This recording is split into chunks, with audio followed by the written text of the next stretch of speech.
on the side because I just got home, so I need food. Um, Hi, guys. Welcome to the show before the show, where we're getting everything square. I'm your local game host, Patrick, and this is Coast Will. Steps up. How much, dude? I am chilling. I have yet to get pizza since discussing this set with you, but maybe if I run tomorrow evening, I will. I've mentioned this. I'm in part of a run club that also gets pizza at the end of it. Kind of cancels out the other pizza and cheap drinks, but it's kind of the benefit of it. So we're here talking turtles and other animals and humanoids, but we are just in the midst of setting up our tier list for you guys. But we're gonna go Un- through. Well, Unfortunately, I got home very late because my short day ended up being not so short. So I no, am the reason we are slacking behind a little bit, no, but we no. should be good in a couple minutes because I'm currently just organizing the cards so that they should be in order. Yeah, all's well. I haven't taken a real serious look at any of the not all of these legends, so it should be a fun conversation today. I know some of the ones that I'm interested in brewing. There's a lot of interesting sneak ones here that we can discuss, but obviously we'll get to them when we get to them. There are still five brackets in Commander right now. I'm curious as to what you guys think. We'll see in bracket five, like how many legendaries do you imagine will wind up in bracket five for this set? Um, I don't want to say the set's lackluster in that regard, but I don't think we're gonna have too many. Maybe like one by virtue I of the. don't even think we're gonna have one. I think that we might have zero. I mean, would you say Leonardo the Balance is five color just up there? Well, he's a five color that only partners with the other four partner guys. So Mm. I mean, he's he, we have two Woobergs in this set, and neither of them are really good enough, in my opinion. yeah. So when we take a look at the partners, do we want to take a look at all the partners at once, or do we just want to like go through them as we see them? We're judging them by their. I guess we should state this off the bat. We're going through these I'm, in Wooberg I'm order, and we're judging these in the CZ specifically, not the 99. yes. So if you want to see our thoughts on some of these legends in the 99, you should watch the set review. But I think we should just cover the partners by themselves, and then we can sort of critique them partnered up, such as Leonardo. We will we'll kind of have them as like a how well does this work with the other guys kind of synopsis. It'll have a oh, okay. For a second, I thought I was missing the bad Mona, but no, we have the bad Mona. I'm missing one card on my list, and I cannot figure out for the life of me which one I'm missing because I'm already like nearing the end, and I haven't missed any yet. So I mean, we I could am just we could just so confused. put it on the list, whatever it Yeah, is. like it's so weird that I haven't bumped into it yet, which means that it's one of the multicolor cards. The question is which multicolor card? Do you need a count? Wait. I, I'm pretty well. It's not anything else. So it has to be one of the multicolor cards. The question is which one. Well, there's only 2, 4, 6, 8, 10, 12, 14, 16, 17 multicolored cards. Let's see. I'm gonna go over their names. Yeah, I'm missing a multicolor card. Krang and Shredder. Well, I I'll figure it out. Like I'm going through all of them right now in order, so I'm gonna bump into it and be like, ah, there it is. Got you. Oh, nope, that's Splinter right there. I was gonna say, is it Splinter? No. Is it Baxter So Stockman? No. for this year, I mean, it's still pretty early. This set has had the most legends so far. Yes. I'm sure it will get one upped with some of the other sets coming out this year, but we have 103 legends to go through here, legendary creatures specifically. There weren't any planeswalkers that could be commanders or anything funny like that in this set. So, also, legendary vehicles technically now, Yep, which I there's don't. one legendary. Wait. Okay, well, I found out what the card was, and it's Heroes in Half Shell, and I that was the first one I added, so it got removed somehow. Okay. Is there a legendary vehicle in this list? Yes, there's one. Okay. Sorry, no. They're not a vehicle. They just look like they are. The neutrinos. Yeah. Okay. All right, here, I'm going to get that list to you guys in a second. It's going to be up on the screen in a few. But again, we're going to be going through this in Wooberg order. Obviously, let us know your 2 cents on these cards as we're going through these. That's half the discussion here. Just what you guys think of some of these legends. We're going to place them in the bracket system. I'll have Will discuss the brackets for you guys in a second, but it's the same as we've done every tier list. We're, I wouldn't say harsh critics, but I feel like we're pretty fair when it comes to the critiquing of these guys. Let me grab these. Yeah. So there we go. Will's face is going to change for a hot second. All right. We Gucci. Everything's set up. Everything's square. Will be snacking while we... Yes, I got home 20-30 minutes ago, so I have not had dinner and I had a small lunch, so I should be eating. Don't mind me. You're so good. I had a burrito from a new spot in my neighborhood, and it was chicken burrito con mole. The mole sauce was supposed to be poured, like dredged over this burrito. It gets to my house in record time. I open the burrito box. There's no mole sauce on this damn burrito. I was so peeved, dude. One of my trainers at this gym I go to was telling me about it too. He was like, yeah, if you like burritos, I know that other place shut down. You got to go here. I went there. Big upset, especially because mole is in the name of the establishment. You'd think they would put the mole sauce on the burrito, or at least in the burrito. Anyways, that's probably what I'm going to eat after. I didn't finish the full thing. I'll probably eat that after we're done here. At any rate, like I said, we're going to go through these in Bootberg order, then multicolor and colorless at the end. I think there's only one colorless legendary. We're going through this in the bracket system. So bracket 5 is cEDH, bracket 4 is high powered. 3, 2, and 1, honestly, we just discussed like their opinions on these lower categories recently. They did change them. Conceptually, what is 1 now? It's meme tier still? One is still joke decks. It's just bracket 2 is no longer starter deck or starter deck power level. It's like they kind of had a hard time phrasing it, but it's like a unfocused deck is bracket 2. Unfocused would be a great unset, by the way. Yeah. It's just ADD cards.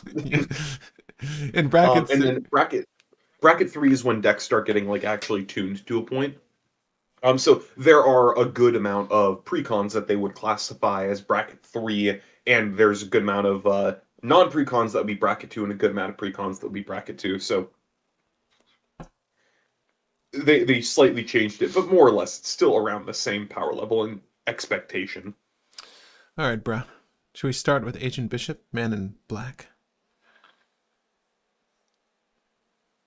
Agent Bishop Man in Black is 2 and a white for legendary creature human soldier with 1 power and 2 toughness. At the beginning of combat on your turn, put a +1/+1 counter on each of up to 2 target creatures.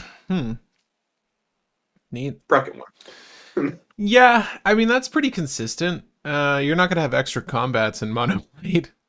So Yeah. don't expect to get any value out of that trigger outside of the one time. And it's on your turn, so it's not like you can buff stuff off turn to have like better blockers.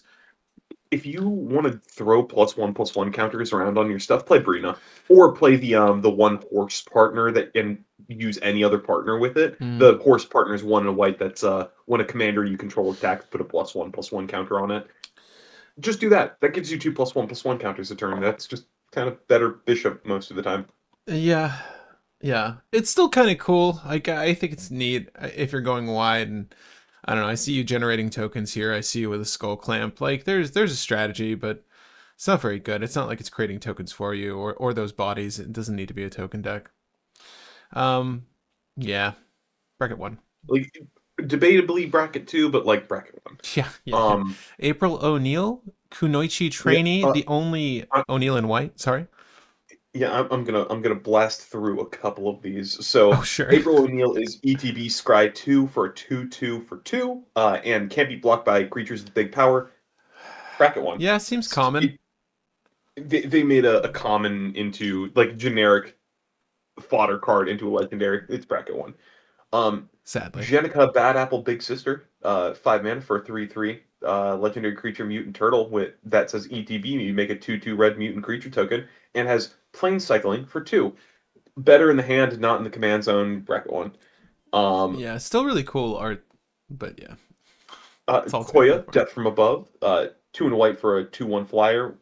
When this enters the battlefield, exile up to one other target creature at the beginning of the next end step. You may pay 3 and a black. If you don't, return the creature to the battlefield under its owner's control. So it's ETB, flicker a thing, or pay 4 more to kill the thing.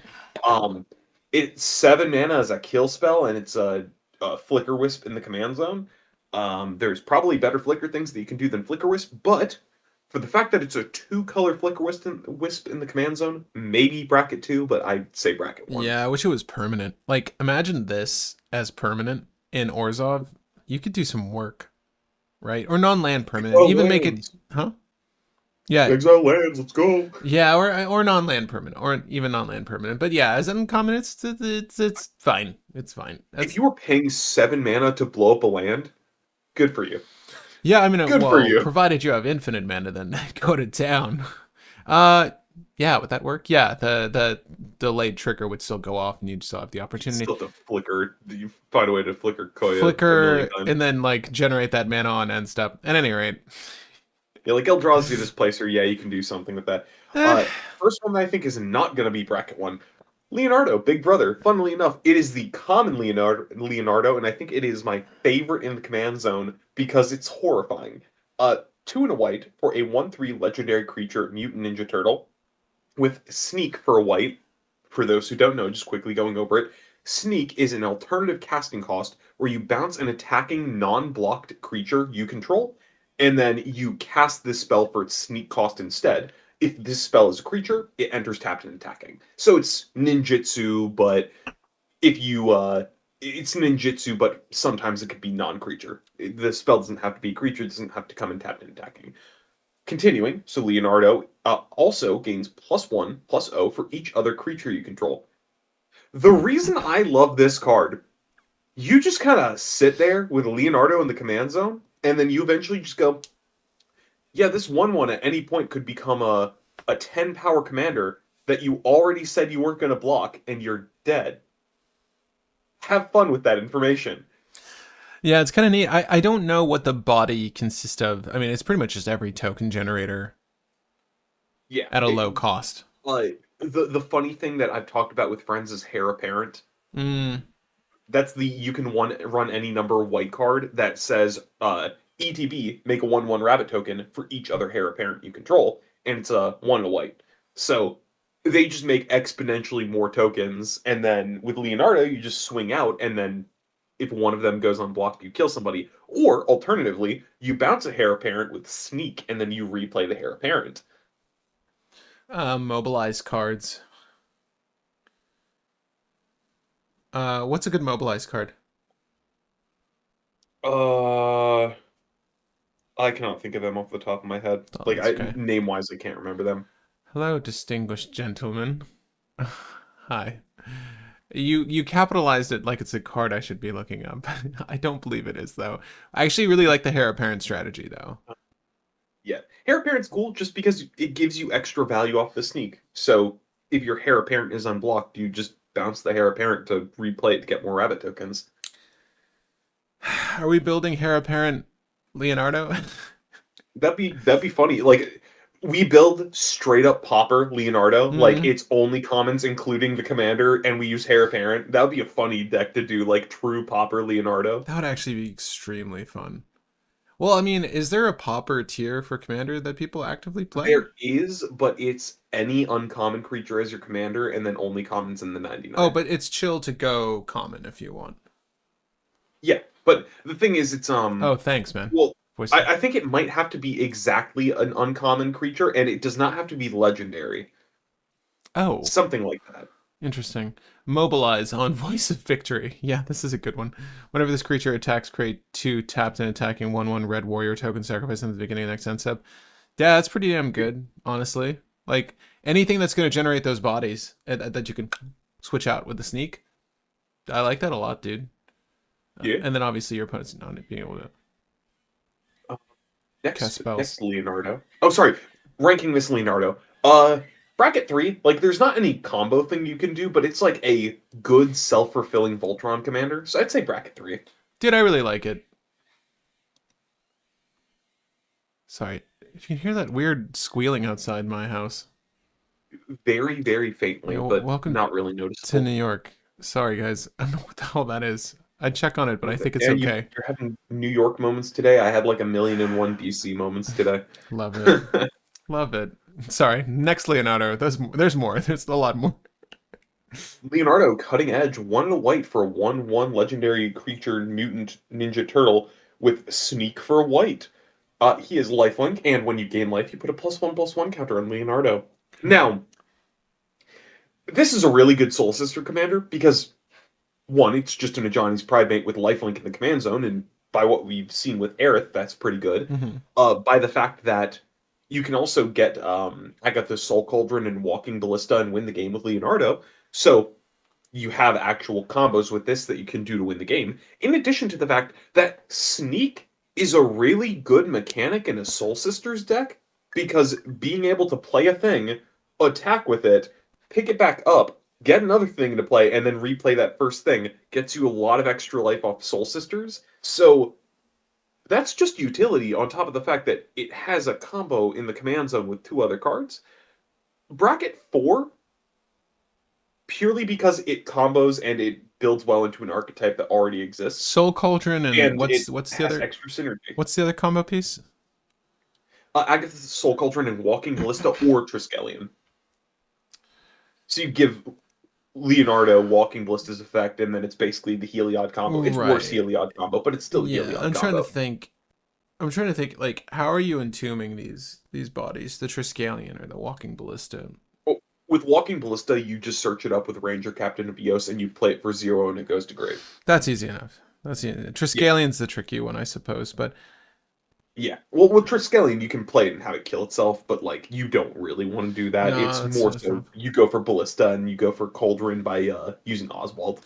Yeah, I mean, you have the tutors for it in this color, so it's not. I mean, obviously not as many, and not the kind of tutor density you would hope for artifacts and or enchantments, but there are some, so you can get there. It's gonna be slower. I would say very, very low bracket 4, but I understand where you're coming from. Um, Well, completely ignoring the combo, it's a really good Soul Sister commander that can just kill people. right. Because It needs to come down early though. I mean, and it can with sneak cost, mind you. yeah, When you but even if it does come down later, if you play a relevant ETB effect, you can re-pick up the creature and then replay it, which just gives you extra utility. Or re-pick up an Ornithopter or something and replay Ornithopter, and then you get 2 additional Soul Sister triggers. Also, if you have Soul Sisters, sneaking in Leonardo will make him enter, trigger a couple Soul Sisters, and then make Leonardo on base like a 5/5 with right. lifelink that isn't blocked for that combat. So you do just chunk people incidentally with Leonardo.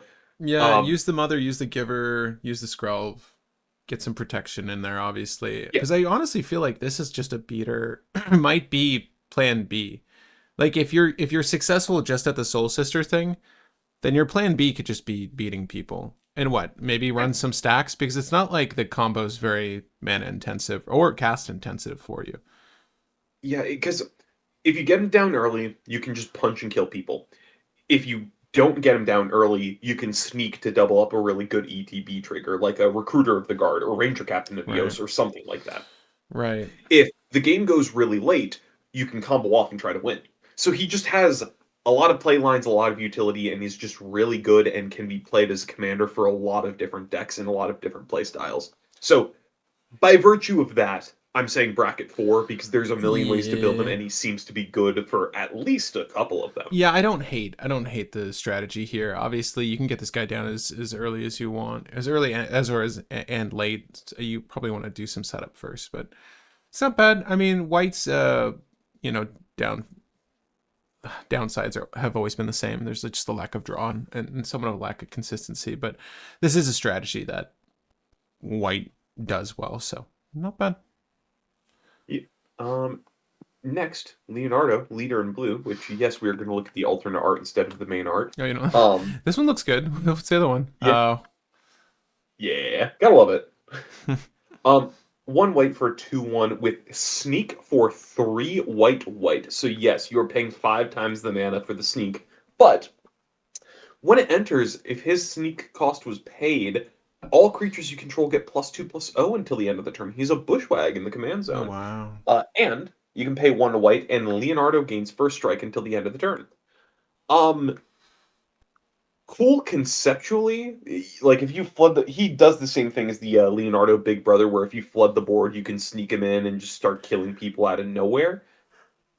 It is an expensive sneak, and then once you sneak him in, he just kind of does nothing because people are like, "Yeah, I'll take the 2 commander damage. I don't care." Um, Bracket. Purely by the virtue of yes, this can be scary, and if you have like Panharmonicon or something, you can be really scary. I'd say bracket two because there's some funny dumb thing you can probably do here, but not a good funny dumb thing. Yeah, and Red, good call, shout out with the new Tezzeret. I keep forgetting Cruel Captain exists. That does help a lot. Honestly, I feel like Cruel Captain will probably grab like a skull clamp, and then same thing with the Voice of Victory. You just pop those bodies, any that live afterwards, and get some draw. There's some value there. I feel like the cutting edge is actually quite good. That's one I could see building. Leader in blue, but not actually blue. Bracket -1. Yeah, true. Flavor fail. Yeah, I mean, I'm kind of bracket wanting this guy, man. It's just not very good. Yeah, I don't think it's good. I could see maybe bracket two, but I'm very willing to agree bracket one. I'm happy to bump it to bracket 2 just to put something in bracket 2, but I don't quite like it like that. Yeah. Well, here's one that could be placed pretty much anywhere, and I can find a reason to agree with you. Leonardo, Sewer Samurai, 3 and a white for a legendary creature, Mutant Ninja Turtle Samurai, with Sneak for 2 white. He has 3 power, 3 toughness, and double strike. During your turn, you may cast creature spells with power or toughness 1 or less from your graveyard. If you cast a spell this way, that creature enters with a finality counter on it. For those who don't know what finality counters do, if a creature with a finality counter on it would die, exile it Hmm. instead.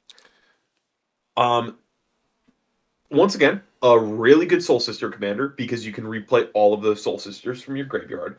A pretty solid Stacks commander because there's a good handful of Stacks pieces that either have 1 toughness or 1 attack. A pretty decent Storm commander because there's definitely some weird Storm thing that you could do with this. Mm. However, mono white. How do you win the game in mono white just by playing a lot of things? And that's where you bump into the wall. Um, if there is some obvious combo I'm missing, then you could win the game with this relatively easily. But Combo with the issue is him? you can't fill your graveyard No. that well with this as the commander. Yeah. But you can play pretty much any deck that uses a handful of 0 and 1 power/toughness creatures, and then just play this at some point to replay all the things you've been playing this game. You don't even really need to ever play him to win most of your games. He's just there as backup. Hmm. So he's really good, but doesn't fill a niche that needs to be filled. However, in the 99, this is cracked. Um, I just like that we have a ninja samurai. yeah, Um, this is fine. Yeah, I'm not seeing any immediate or apparent combos. I do just see this as like a value engine. To answer your question, yeah, if the creature dies when you go to cast it again, the alternative casting cost is also going to have that tax on it. So you do need to bear that in mind. So like any value that was there is going to get an additional 2 per cast, right, for a game. So yeah, that's yeah. true. Um, I do also want to say, crap. I was thinking one thing and I blanked. The best use for Leonardo Super Samurai, in my opinion, is as a flicker commander. Because if you flicker the creature with the finality counter on it, it loses the finality counter. So you theoretically could have an infinite army of undying creatures if you build your deck properly with Leonardo. So there's some utility there. Bounce your own creatures, flicker your own creatures, Hmm. remove the finality counters, and then just keep going over and over and over again. Yeah. That would give you a relentless deck that could be good. I'm gonna say bracket 3 because I don't think that it can threaten people enough to make it a good bracket 4, but it can be annoying enough to piss off some bracket 4 decks. So I feel like Yeah. bracket 3 is fitting. Does anyone do this anymore? Does anyone use Felidar Sovereign? At the beginning of your upkeep, if you have 40 or more life, you win the game. Like, I mean, we could run like Felidar Sovereign, or we can drop something like Etherflux in the deck, sure. Red. Sovereign wasn't mentioned, but because we are doing like a life gain thing with the, we're still sort of talking about that previous commander, Cutting Edge. I mean, you're going to gain a lot of life with that Leonardo Cutting Edge. So you could technically run like Sovereign and just drop it and see what happens. Like, there's so much protection in white. You could probably keep it alive for a rotation, or if you have some way to like enable Flash. I can't think of anything off the top of my head other than that land that's escaping me. Emergent Zone. Then maybe you can win that way. But both this and the previous one are for life gain. You're saying red, maybe like a life gain strategy with Sewer Samurai. Um, I like it at 3. 3 is fine. It's pretty powerful. I'm not going to deny that. Yeah. You'd hope it, Mythic. Moving on. Yep. Leonardo, the balance. Uh, 3 in white for 3/3 legendary creature mutant turtle that says whenever a token you control enters, put a +1/+1 counter on each creature you control. Do this once each turn. Then you can pay a white, a blue, a black, a red, and a green, and creatures you control gain menace, trample, and lifelink until the end of the turn. And he has partner character select, which means that you can have 2 creatures with this exact ability in your command zone. So there are 4 other character select commanders. Sorry, there's 5 other character select commanders that you can choose from. It is the 3 other Ninja Turtles, Splinter, and one of the April O'Neils. We're gonna kind of go over this by itself. All the other ones are monocolor, so this is the only multicolor, and it is Wooburg. But we'll kind of cover them with a vague understanding that it will work with some of the other turtles to do other things. To give the brief synopsis, just so that we have basics. Uh, April says whenever a teenage ninja or turtle, or so whenever a mutant ninja or turtle enters investigate. Donatello says whenever you would make 1 or more tokens under your control, you also create a mutagen. Michelangelo says at the beginning of your second main phase, if you attack this turn, put a counter on a creature and create a food. Uh, and Raphael says double damage from creatures you control with counters on them, and ETB make a mutagen for 5. And Master Splinter is whenever Splinter or another non-token creature you control dies, create a mutagen. So it's Oh, investigate, perfect. create mutagen in addition, add counters and make food, uh, double damage from things with counters, and then Splinter the Mentor, making it so that you get a lot of mutagen from stuff dying. Leonardo giving everything counters does mean that he synergizes pretty well with most of the other characters. The only one that he doesn't really synergize too well with is Donatello, because Donatello requires you to have something that makes counters to make Donatello good. Mm-hmm. But Raphael makes it so if you make a counter or a token at any point, then all of your creatures are dealing double damage and are getting a lot of keywords off of Leonardo to do some stuff and getting buffed off Leonardo. So, by the virtue that Leo is Wooburg and can do a lot of things, I'd say Leo is probably one of the higher rated guys on this list. So, 4? I'd say bracket 3.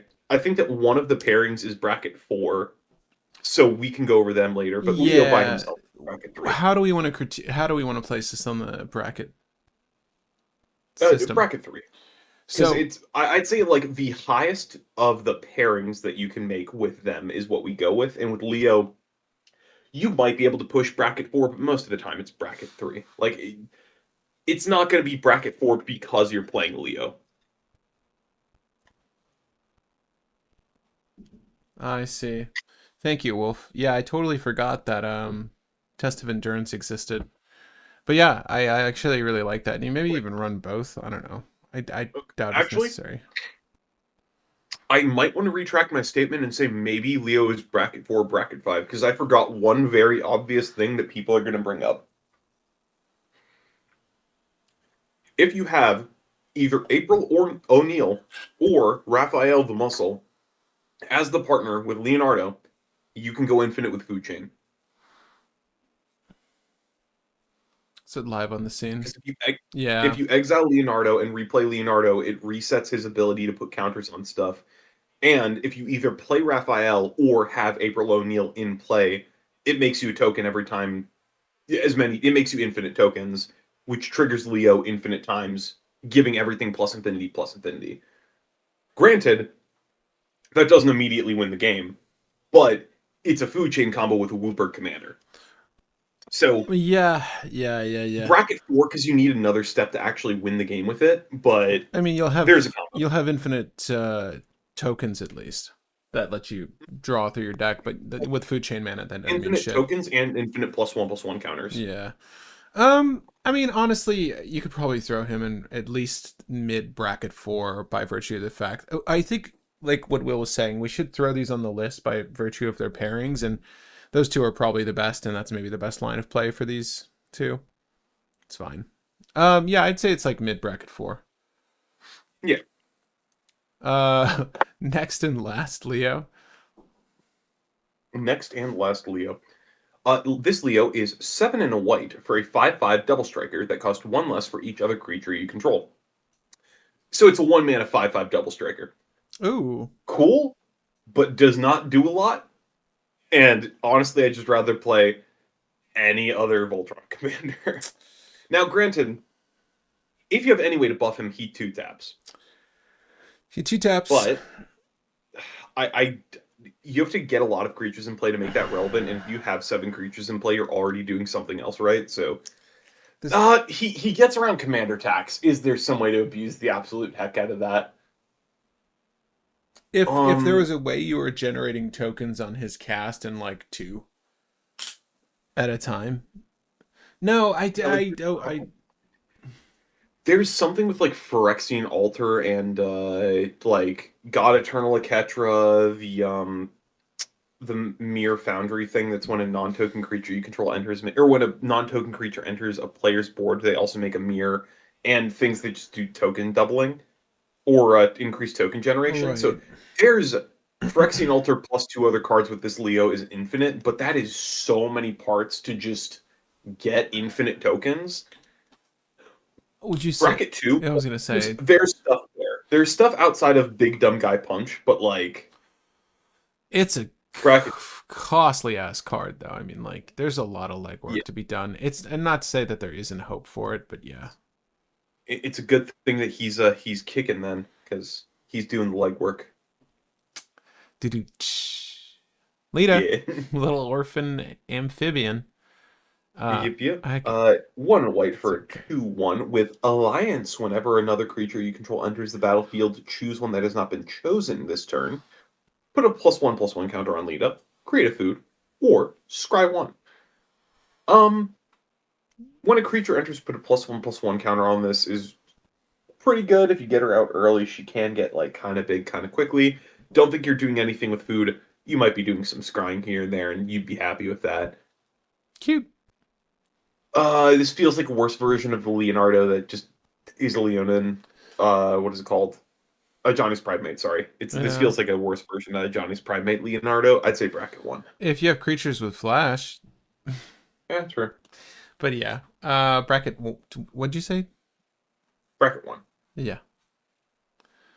White Gala next. Gatherers. Oh, Gala Gatherers was mentioned. Gala Gatherers mentioned. This Gala Gatherers. Gatherers. There's not a card. It's just a. Did I misspell it? I'm curious as to what you're talking about. Okay, it's fine. It's fine. Moving on. Next, Sally Pride. Lioness Leader. She could be a Johnny. 3 white white for legendary creature Cat Mutant Right. Rebel with 2 power and 4 toughness. ETB create X red or X 2/2 red mutant creature tokens where X is the number of non-token creatures you control. Whenever Sally Pride attacks, put a +1/+1 counter on each creature you control. Now this is a good go wide commander. You just play a couple things that are decent cheap bodies so that you have a couple things in play. Then you just flicker Sally Pride as many times as you can, and then you make a massive board. On your next convenience, swing with Sally Pride and all your things and just kill somebody. Um, this is pretty good.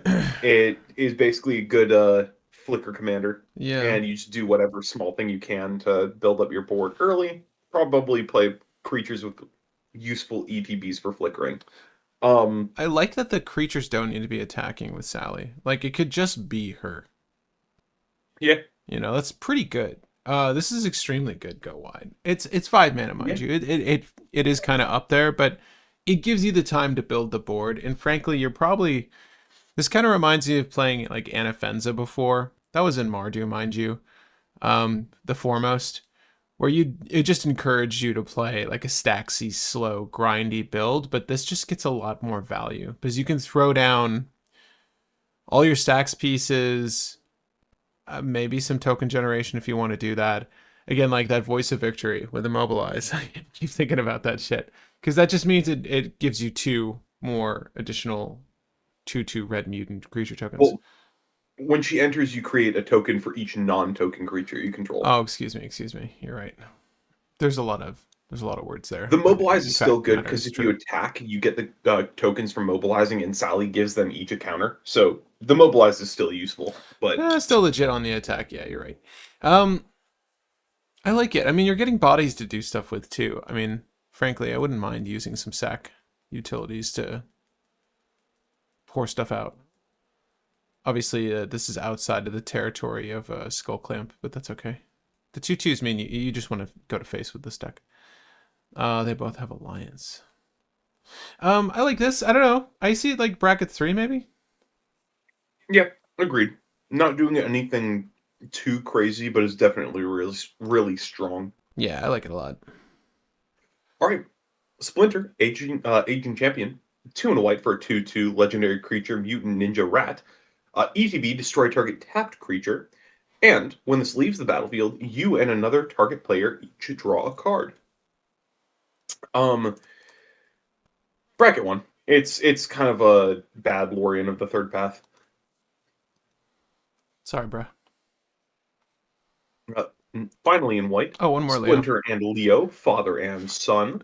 2 and a white for a 2/2 legendary creature, mutant ninja turtle, rat turtle. When this creature enters, choose one or both. Each mode must target a different player. Target player creates a 2/2 mutant creature token. Put a +1/+1 counter on each creature target player controls. Huh. Um, 3 mana ETB, put a counter on each creature you control is a really good ETB if you can flicker it and spam it. If you're building white +1/+1 counters, this is not a horrible commander, but usually you want to be in 2 colors for a +1/+1 counter deck. So, Would you rather build this or Sally? Sally, because Sally Yeah. just kind of does both in one go. I feel like this is maybe bracket 2, higher 2. Yeah, It's not it's still bad. like It's a good effect. it's still fine. Like go low and then spam abilities. There's also the fact that like you can combat trick where somebody attacks somebody else and you flicker this in combat to give somebody a 2/2 blocker in response. So there's like fun things you can do where you can give people tokens or you can buff people's boards to like surprise force kills because you can be like, "Oh Yeah. man, you were 3 damage short on that kill. All of your stuff is bigger." Yeah, it could definitely bite you in the ass though. I mean, you'll get a 2/2 mutant on the back end of that, because you're gonna obviously choose something for Yeah. yourself, but Yeah. So bracket 2, it doesn't really do anything that Sally Pride doesn't do, but it does stuff, so it's still relevant. does stuff and quicker for what Yeah. it's worth. Moving on to blue. Guys, if there's anything in Yep. white you wanted to go over again, we got wrong, let us know. But we're happy to discuss any of these legends. I moved Leo the Balance at 5. We'll put any partners that pair with him that put him at 5 at 5. That doesn't mean they're all 5 by themselves. Yeah. Okay. Uh, April O'Neil Hacktivist. 3 in a blue for a 1/5 legendary creature human scientist. At the beginning of your end step, draw a card for each card type among spells you cast this turn. Hmm. So, I will point out, if you cast Biden of Thassa, that is an immediate 3 draws. If you're doing like double card types, there are things that you can do to draw a lot of cards off April O'Neil quickly. More likely than not, since this is only draw at your end step. Um, April O'Neil's just gonna kind of draw you 1, maybe 2 cards, and for 4 mana, that feels kind of lackluster. So bracket 1. Yeah, we want draw like our Katara from Avatar. I'm sorry. Yeah, This is not that. I mean, like Blue's got some really decent draw in the CZ, and this is not one of them. yeah. Okay. Next, April O'Neil, Human Element. 4 mana, once again, for a 2/5. But whenever a player casts an artifact, instant, or sorcery, create a mutagen token. That's pretty good. That's a lot of mutagen tokens really quickly. And if you have Urza in the 99, that is a lot of mana really quickly. If you have that one dragon in the 99, that is a lot of draw really quickly. There's a lot of things you can do with this. This is a really good KCI commander. This April does a lot. This April is fantastic, and the only real weakness is that she doesn't draw, but the +1/+1 counters let you play a couple things that do let you draw, and just giving things +1/+1 counters gives you the ability to do some dumb stuff. Having a ton of artifact tokens means that you have a bunch of dumb things you can do as well. So she can do a lot. I honestly do want to say she might be bracket 4 purely because you can run anything in April and it will work to some degree. Because if you're going spell slingers, you're getting mutagen. If you're going for an artifact based deck, you're getting mutagen and using mutagen. If you're going for a +1/+1 counter deck, well, that just means that whenever your opponents are doing anything, you're making mutagen, which is going to buff your board, do whatever your deck's trying to do, and then win the game. You can kind of play anything and make it work with April O'Neil, so I kind of want to say bracket 4, but 4 mana and does not immediately do any combo stuff outside of making KCI smoother. So maybe bracket 3, but Yeah, I mean, she does make KCI a bit better. there's plenty So of maybe. artifacts matters list out there. Like, there's an excuse to run this. I mean, obviously, just putting things like Urza in the body of the 99 here is gonna go a long way. You get just so much more value, and then you can obviously leave some Mugen tokens up to be pumping things instead of using them for mana in that circumstance, or whenever so long as it says not non-token but artifact comes into play, you can get triggers off of things that care about artifacts. It's not bad, and it's a wide range of spells that you would be running in blue anyways, right? Your artifacts, instants, and sorceries. um And it's not even when you do stuff, it's also when your opponents do right, stuff. right, I think that's the bigger story here.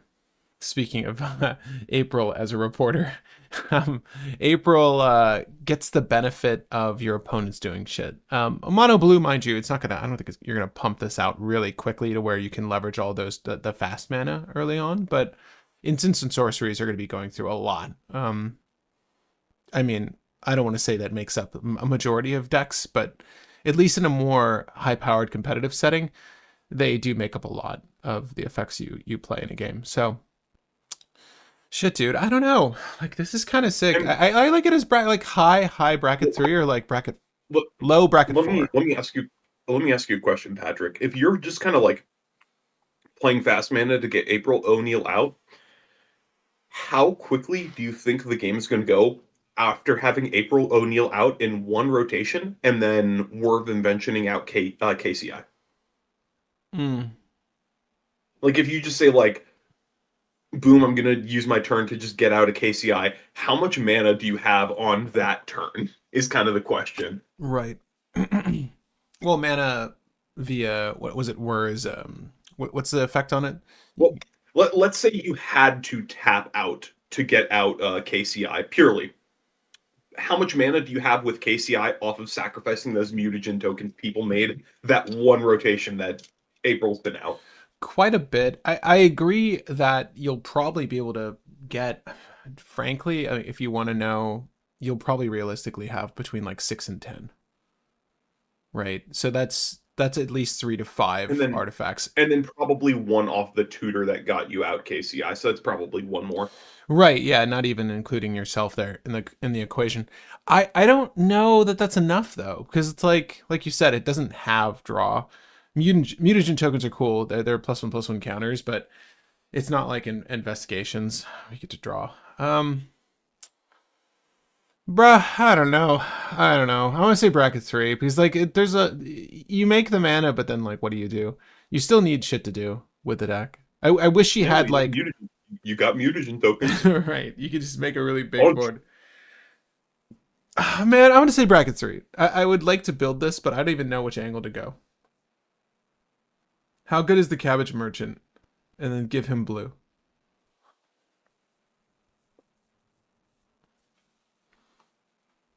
yeah, Cabbage Merchant's fine. I've seen people play him. He doesn't do too crazy stuff, but he's fine. Yeah, there's a very specifically the cabbage merchant, not unlucky cabbage merchant.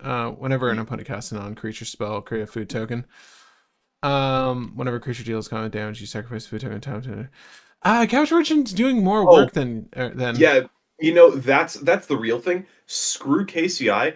It's Clock of Omens. Clock of Omens is the thing that lets you do stupid stuff Yeah, with that's April better. O'Neil. That's better. That's better. That's better. That's better. You know why? Because like you get to leverage all the dumb.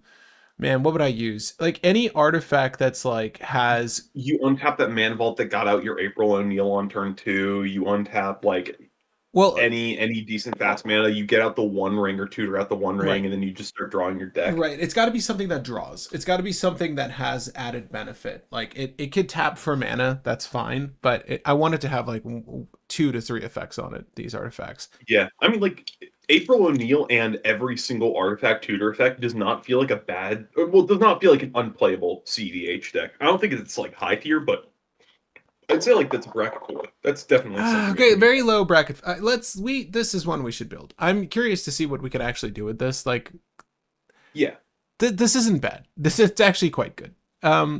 between smoothing out KCI lines, just giving you a big burst of mana when you need it, and also having like a ton of artifact utility, it's a good commander. Like it's the question is how good, but she's good. She's good. Yeah, it's undeniable. That's just like a really powerful effect. Do I wish it just drew cards, of course. But +1/+1 counters. Yeah, if this is make a clue, Right. If this, broken. yeah, if this was in, Which honestly, I bruh, no, I guess it makes sense. She's not a reporter in this one, so she's bruh, making clues doesn't make as much sense. But I bruh. wish she If she made was clues. investigating, that'd be so good. Oh my god, that'd be so cracked.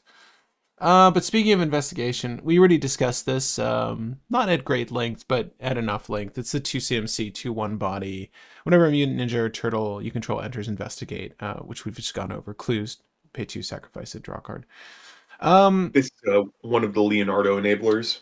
Yeah, it's not like it's providing it a color, but it is one of the better pairings with the 5-color turtle. So yeah, it's going to go Yeah. in bracket 5 just as a partner.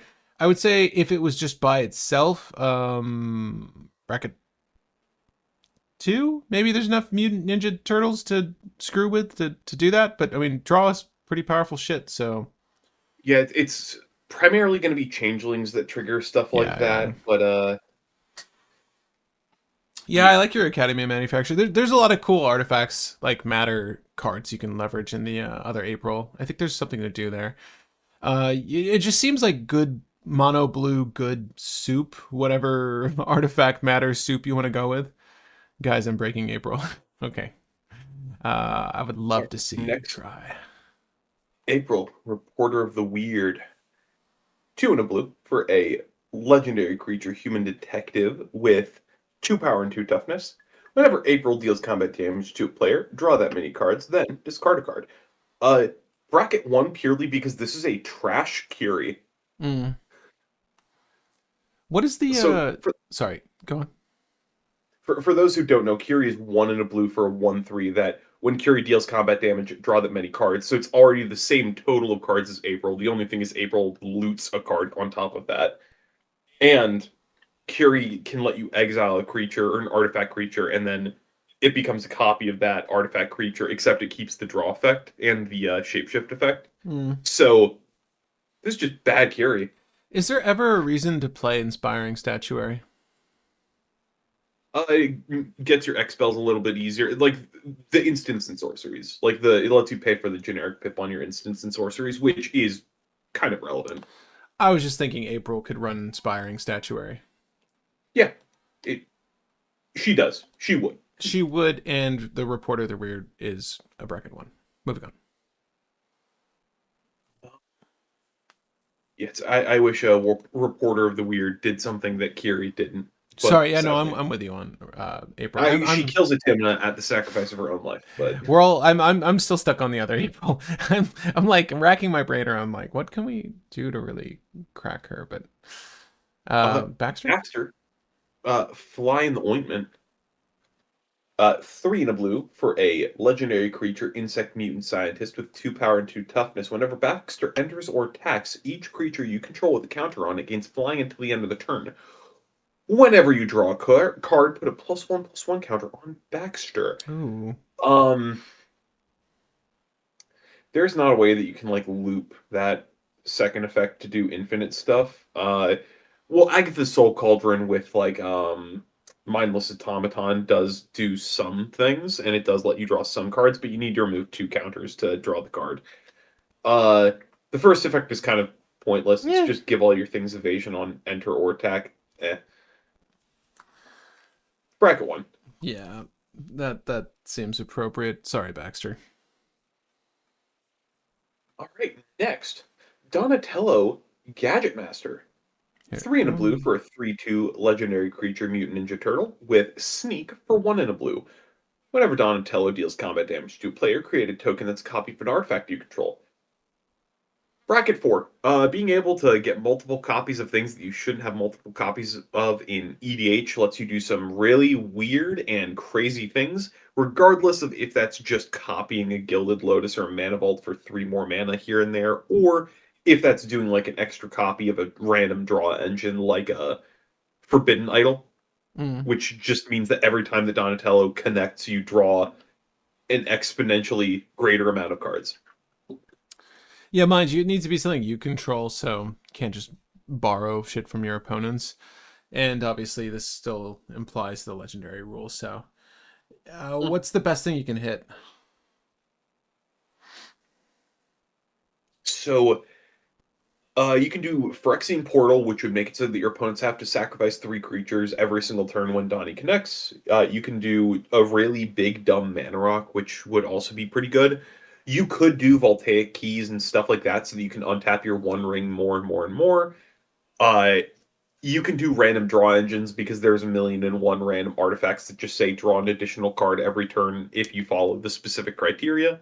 So there's a couple things. It's the ability to just multiply artifacts is pretty good, and there's also stacks. If you wanted to go stacks and make people miserable, you could copy that sphere of resistance 12 times. Something with repurposing bay? Sacrifice another artifact, search your library for an artifact with a card and mana value equal to 1 plus the sacrifice artifact mana value. Put that card into the battlefield and shuffle. Sure. Yeah, you sacrifice the token every time, and you just keep getting whatever you need. Honestly, I've never seen anyone use repurposing bay. So I think I used it in Arkham just so I can turn artifacts into artifact creatures. I like that, actually. We were saying 4? Yeah, just because being able to get multiple copies of artifacts in an artifact deck can do some crazy and broken stuff. Pay for stasis every turn. Oh yeah, that's true. Well, Stasis doesn't untap Donnie. That's the issue. Vigilance. Give Um, him vigilance. yeah, we could. There's equipment that do that. or I, aura. I, I think the most egregious thing you can do with Donnie is you just multiply stacks pieces over and over and over again until people cannot play the game. How about the next Donnie? Well, The next Donnie is Donatello, Mutant Mechanic. 3 and a blue for a 3/5 legendary creature, Mutant Ninja Turtle. With tap, put 3 counters on target artifact you control. If it isn't a creature, it becomes a 0/0 robot, in addition to its other types. ooh, And this can only be activated as a sorcery. hmm. Whenever a creature you control is put into a graveyard from the battlefield, if it had counters on it, put those counters on up to 1 target artifact or creature you control. Kind of gnarly, This, bro. That's honestly yeah, pretty gnarly. this gives all of your things modular, or gives all your artifacts modular, which is just really good, and it's stackable modular. In addition Hmm. to, you can just put the 3 counters on the same thing over and over and over and over and over and over and over again, so you can do some weird +1/+1 counter stuff. And if you have any like counters on your things, you can stack your counters, move your counters, and with the Ozolith or something that already has modular, you multiply your counters. So you can do some pretty scary stuff. I'd say bracket two by the fact that this is just kind of like a weird backwards Voltron commander that very much so works. So I'd say B2. Yeah, B2 seems Just fair. I B2, maybe B3, but like I what's feel it like it's really too doing? slow for B3. Yeah, I'm trying to think of like what is there something we're missing here? The fact that you're turning artifacts into creatures, and no, not really. I having more bodies. Is there a relevancy to this? +1/+1 So counters. Mm. there's random things where turning a artifact that's not meant to be a creature into a creature does give you some utility, and we're probably going to go over that when we cover Pizza Face a little bit. Yeah, But is there not a the primary, is there like a play line we get to by creating a creature out of an artifact that shouldn't be a creature? the one initial thing is all of your artifacts untap creatures now untap the artifact as well, but Mm. that's not the main thing. The main thing is there's that one artifact creature that says pay to untap an artifact creature you control. If you make Mana Vault or Gilded Lotus or anything into that makes 3 into an artifact creature, that's infinite mana. That's pretty Um, legit. yeah, but that's 2 cards including your commander, and you tap your commander at sorcery speed to get infinite mana that you don't do anything with. Hmm. So it's Well, that's where you legit, but use it's the liquid metal torque, and then you you make Donnie turn an artifact. Donatello into an artifact Yeah, creature, and then you untap Donatello to make all your things infinitely big. it's a lot of work. Yeah. It's bracket two. I like it a lot though. This is actually really that's a lot of stats for Yeah. one creature. So I don't hate it. Give all your things modular is definitely a cool mechanic. It's So dope. Yeah, and also I you can just shift those counters onto Donnie afterwards too. Like when the thing dies, yeah. like you can just have a big Donnie, 6/6/8. Mind you, he needs to tap to do his things and add sorcery, so it's not you can use him as like a blocker or anything, but it is what it is. Donatello Rad Scientist, 6 mana, vigilance, and it says ETB, tap up to 3 target creatures your opponents control and put a stun counter on each of them. Bracket one. Yeah, sadly. I like that I placement. Excuse now me. Cadelta Forge Master for April O'Neil is pretty sweet. We're still Um, on April Human yeah. Element. We're still on April Human Element. We've gone through like 7 more cards. Oh my god. Anyway. Donatello the Brains. This is another character select partner commander. And he is 3 mana for a 2/4. Whenever one or more tokens will be created under your control, those tokens create those tokens plus a mutagen token instead. So whenever you make tokens, you also make a mutagen token. Uh, Pretty good effect because there's a lot of things that would let you make tokens pretty quickly if you add one color to his color or to his colors, and that could be pretty much anything. Black has ways of making tokens, white has ways of making tokens, which Leonardo would give Wooburg, so it's not really white. Green has ways of making tokens. Red has ways of making tokens as well. You can make a lot of mutagen very quickly with Donatello, which then, depending on what your partner does, lets you do a lot of things. That means a lot of your creatures are going to have counters for Wrath. That means that Master Splinter is going to make a lot of mutagen, which makes a lot of things for Donnie. meaning that you're going to have a ton of mutagens sitting around so that you can do all the things that you wanted to do with that one April O'Neil, but in Demir, but with more hoops. So it's probably not going to be as good as that one April. Um, and then on top of that, there's KCI lines that get made easier by this, and with Splinter, which we're going to go over, they also become easier. So long and short, this Donatello does some pretty good stuff and will make you a lot of mutagen just kind of randomly. If you do stuff with +1/+1 counters, even better. So I'd say bracket 3, bracket 4, maybe. Yeah, I was landing It on is, 3, man. yeah. It's on the more casual side of like cool stuff you can do. Um, the thing is like Master Splinter does a lot of good stuff with KCI, and you'd want to use Donatello as your backup for blue and getting more mutagen tokens, because then that's your outlet with KCI. But Master Splinter is kind of already the outlet, so Donatello doesn't really add anything that Splinter doesn't already want you to do. Agreed. So, bracket 3. Yeah, I like 3 for Donnie. Not horrible. This next Next, Donnie, though. Terrell Techie, 4 mana for a 3/4 that when it enters draws you a card. That's really good, but only if you control an artifact, which you're probably building your deck around. So still good, but not good enough for Commander. Bracket 1. Yeah, I mean, there's just ETB draw effects you should be running, and not even really, not even in CC. Moving on. Donatello, Way with Machines. 3 and a blue for a legendary creature, Mutant Ninja Turtle with 1 power and 2 toughness and flying. Whenever an artifact you control enters, put a +1/+1 counter on Donatello. Didn't we have this in Is It in Edge of Eternities already? I Bracket think 1. better as well. Yeah, yeah, we did. It was that weird jellyfish guy. Yeah. Yeah, we want that. Bring us the jelly. Phenomenon. Phenomena. Do. All Oh, right. back to April. Yep. Johnny April duo, adorable duo or dorkable duo. 5 mana for a legendary creature, mutant ninja human turtle, with 3 power and 3 toughness. When it enters, choose one or both. Choose a different mode for different players. Uh, Target player draws 2 cards. Target player returns an artifact, instant, or sorcery card from their graveyard to their hand. Um, it's a Archaeomancer, but in the command zone for that second part, or it returns an artifact, or it's just ETB draw 2. The Archaeomancer is probably the more prominent slash prevalent thing.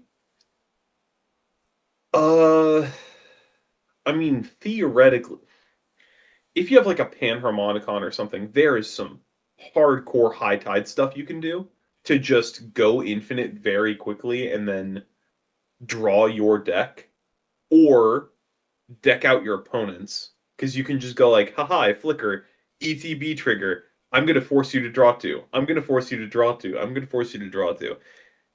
Uh, B2, there's some cool stuff you can do here, but it's not good for like B3, B4, B5. But there's actual notable funny stuff you can do here. Yeah, at that 5 cost too. It's kind of sluggish. Yeah. Um. Donatello's blue peregrine took. I'm assuming we mean the partner. Oh, for the the partner Donnie, because it's Peregrine Took is whenever you would make a token, you create a food and that token. The issue is Took goes infinite with Nuka-Cola because he makes food. We can draw. Donatello doesn't. Poor guy. Yeah. Irma, part-time mutant. 2 and a blue for a legendary creature, human mutant shapeshifter with 1 power and 1 toughness. At the beginning of combat on your turn, Irma becomes a copy of up to one other target creature you control, except her name is Irma, part-time mutant. And she has this ability. Then put a +1/+1 counter on her.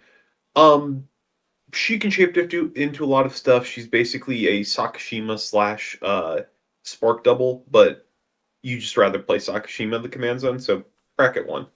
Yeah, the +1/+1 is kind of legit. I mean, that's neat. That's a neat Yeah, twist on this. I will say like 3 mana for Spark Double is really good, and Yeah, we probably should have brought this up during the set review, but yeah, it's a slow Spark Double. You have to play her, then wait to get into combat, and then she becomes a different thing. yeah. Lukewarm. Yeah. But Kitsune. All right. Well, Kitsune, Dragon's Daughter. 4 blue legendary creature, Fox Warlock Avatar with 6 power, 6 toughness, and vigilance. Whenever Kitsune enters or deals combat damage to a player, you may exchange control of 2 other target creatures controlled by different players. Ha, This is so disruptive. that's Like, annoying. this is pretty much no one gets to keep their commander, everything is chaos. Suck it up, Buttercup.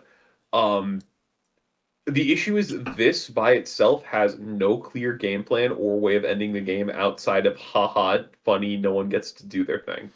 Yeah, I mean, unless you're swapping out like detrimental creatures, which nothing really comes to mind. But eh, I don't know. It's okay. Again, like it being narrowed to just creatures and it's 6 mana. Like, thank God it does it on ETB and attack or damage, I should say. Damn, Yeah. having to connect is rough. Yeah. There's the one Azorius commander that kind of does this better. That's just if you attack with like I think 3 or more flyers or something, rotate a permanent each player controls to the left. Bracket one. Yeah, bracket one. Next, Krang Mastermind, 6 blue legendary artifact creature, Utron Warrior with 1 power and 4 toughness. Affinity for artifacts. When he enters, if you have fewer than 4 cards in hand, draw equal to the difference. Krang has +1/+0 for each other artifact you control. Um, Krang is going to be very cheap very quickly and will draw you up to 4 cards. However, we have that one Edgar, the blue guy from Final Fantasy, that's draw equal to the number of artifacts you control for 6 mana. Which, granted, 6 mana is going to be more than 2 mana, but draw like 10 is significantly better than draw 3. Because it's draw up to 4, it's usually not going to be draw 4. Um, he gets around commander tax. There might be something dumb there, so maybe Krang is still good enough. Potential April card. There's probably some kind of dumb If it was infinite. fewer than 7, just give me a full hand again for the work I put Yeah. in for this guy. Well, to be fair, if you drew a full grip every single time that you played him, this would be actually broken. Because you 4 just keep is sacrificing him and replaying him for 2, and then it's just you draw full grip again. yeah, Cube Canlander. I could maybe see him being played elsewhere, because it's those are pretty decent stats, and like he's pretty easy to pump out. Yeah. I'm not high on this guy in Commander though, in the CZ. You like 2?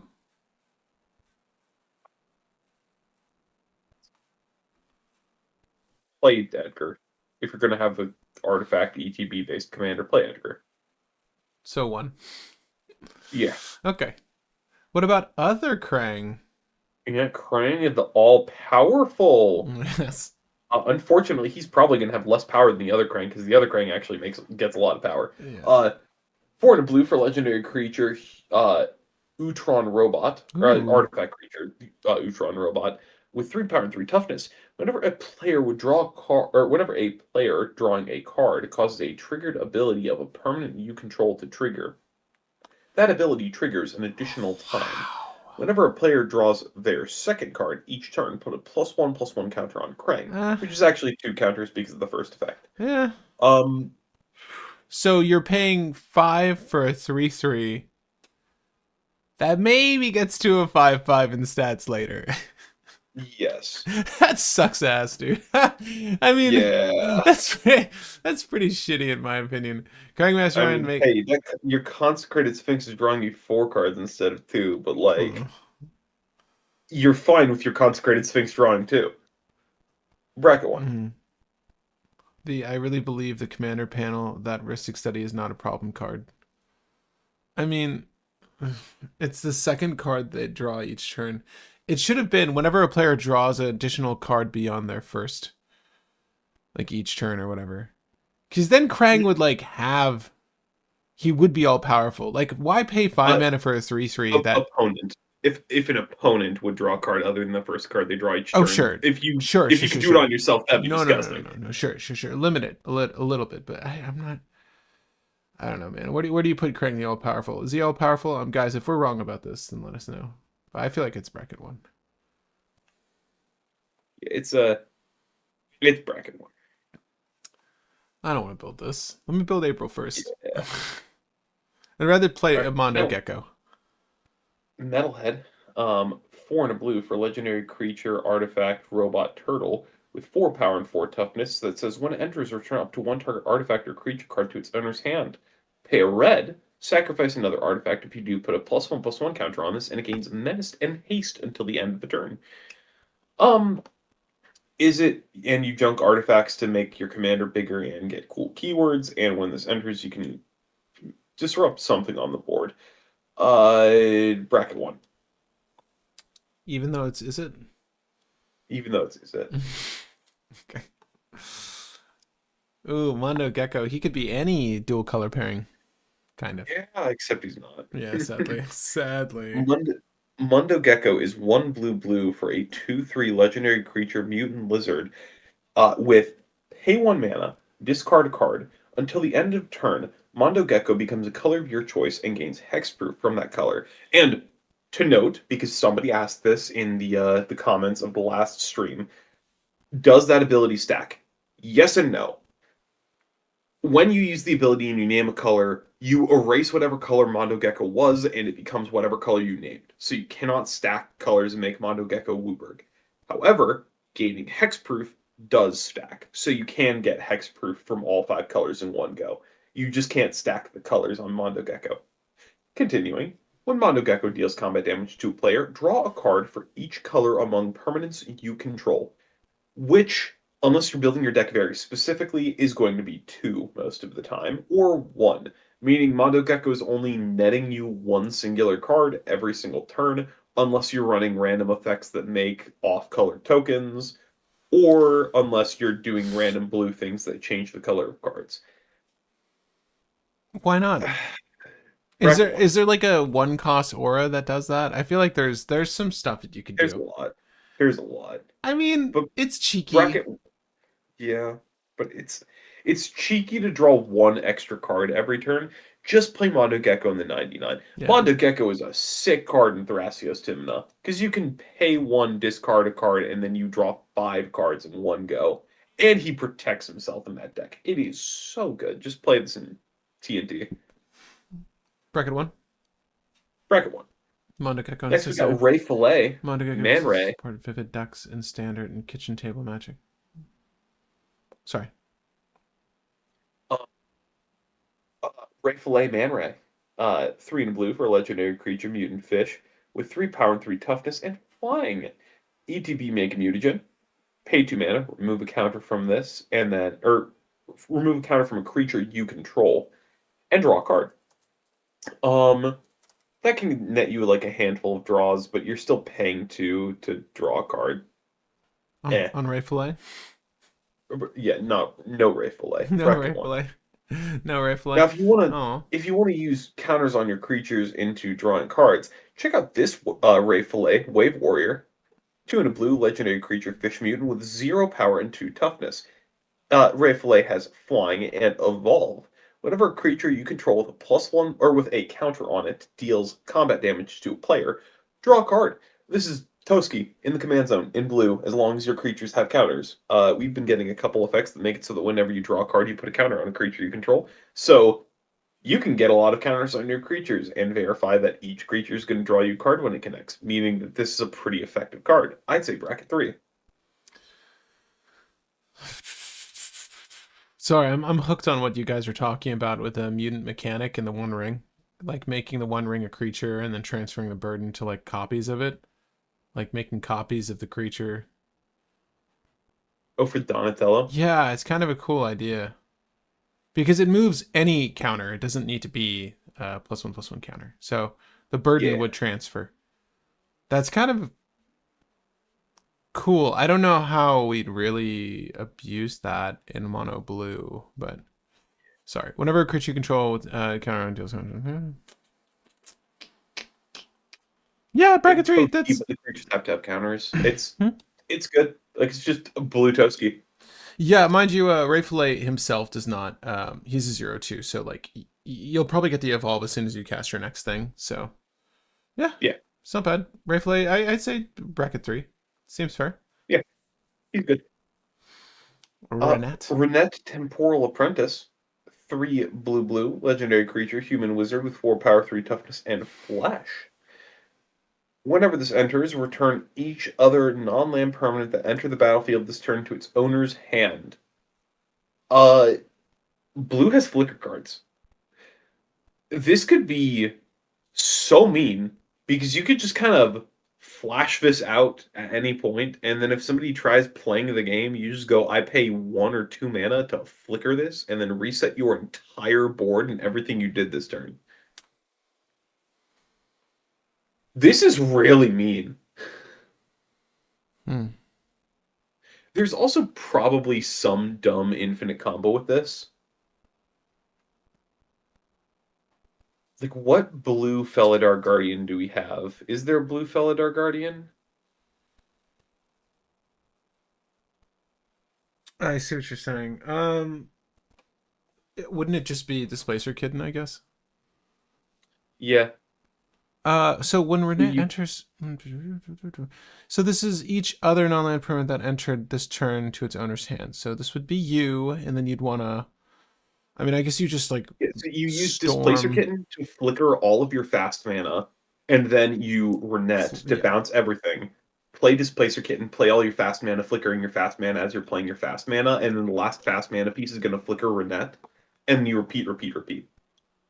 Well, mind you, So it's, like how is she really integral to this combo? Because doesn't most of the time usually Displacer Kitten just works by itself. Was what I'm saying. yeah. And the thing is, like, Renette also just makes it so your opponents cannot play the game. Somebody True. builds up a board, and you go, cool, I flicker Renette on your end step, it's all gone.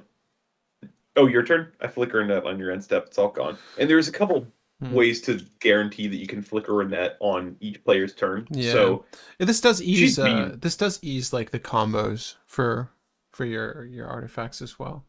I mean, I'd Yeah. honestly just use the Isochron Scepter to strap one of those on a stick too. Is there a Yeah. flicker that cantrips? I mean, that'd be even better. Blur. Yeah. Yeah, that's not bad. That doesn't go on the Ice Conceptor though. Three. Unfortunately, Blur is 3. Yeah. Yeah. Okay. Okay. But yeah, there's some combat combo potential with Renette, and Renette is just so freaking mean as a Three. card.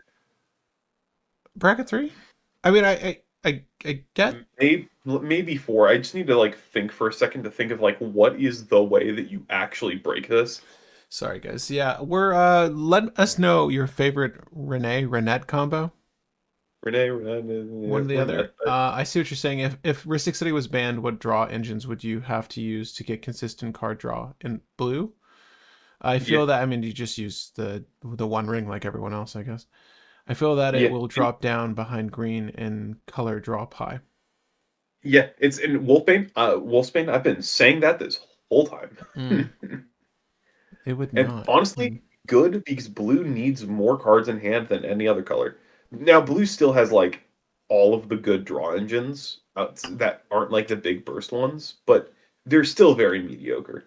I just think that blue should not be the color that can do everything at the weakness of they need cards in hand to do it, but then also have the best draw. I'm gonna leave it to you guys. Regardless, we'll say 3 for Renette, just because the combos are still really intensive for Renette. So it's I put it to a poll for you guys on Temporal Apprentice. Let me know where you think she is, bracket 3 or bracket 4. I just have her resting in one of the brackets for now. All right. Next Stockman Mad Flying Test. 4 mana ETB loot with Island Cycling. B1. Yep. Moving on. Armageddon Future Shark. 8 mana with Flash. ETB destroy 3 creatures or up to 3 creatures. Bracket 1. Just a Damn. big kill spell. Damn, bro. Okay. Next, Bebop, Skull and Crossbones, followed by Rock Steady, Mutant Marauder, both being paired together because they have partner with, and of course you're playing them together. What do they do? Well, Bebop is 2 and a black for a 2/1 Death Toucher that when it deals combat damage to a player, you may draw X cards where X is the number of counters on Bebop. If you do, lose X life. And Rock Steady is 3 and a green for a 3/3 Trampler. Whenever another non-token creature you control enters, put a +1/+1 counter on target creature. So you can do a Brostorm style deck. You can do counter multiplication, which green is really good at. There's a lot of things that you can do with Bebop and Rocksteady to draw a lot of cards off Bebop, or theoretically do some kind of like, if not infinite, really good value off of Rocksteady. Yeah. Rocksteady feeds Bebop pretty well. Rocksteady can also just make himself big enough that he can trample over and win the game.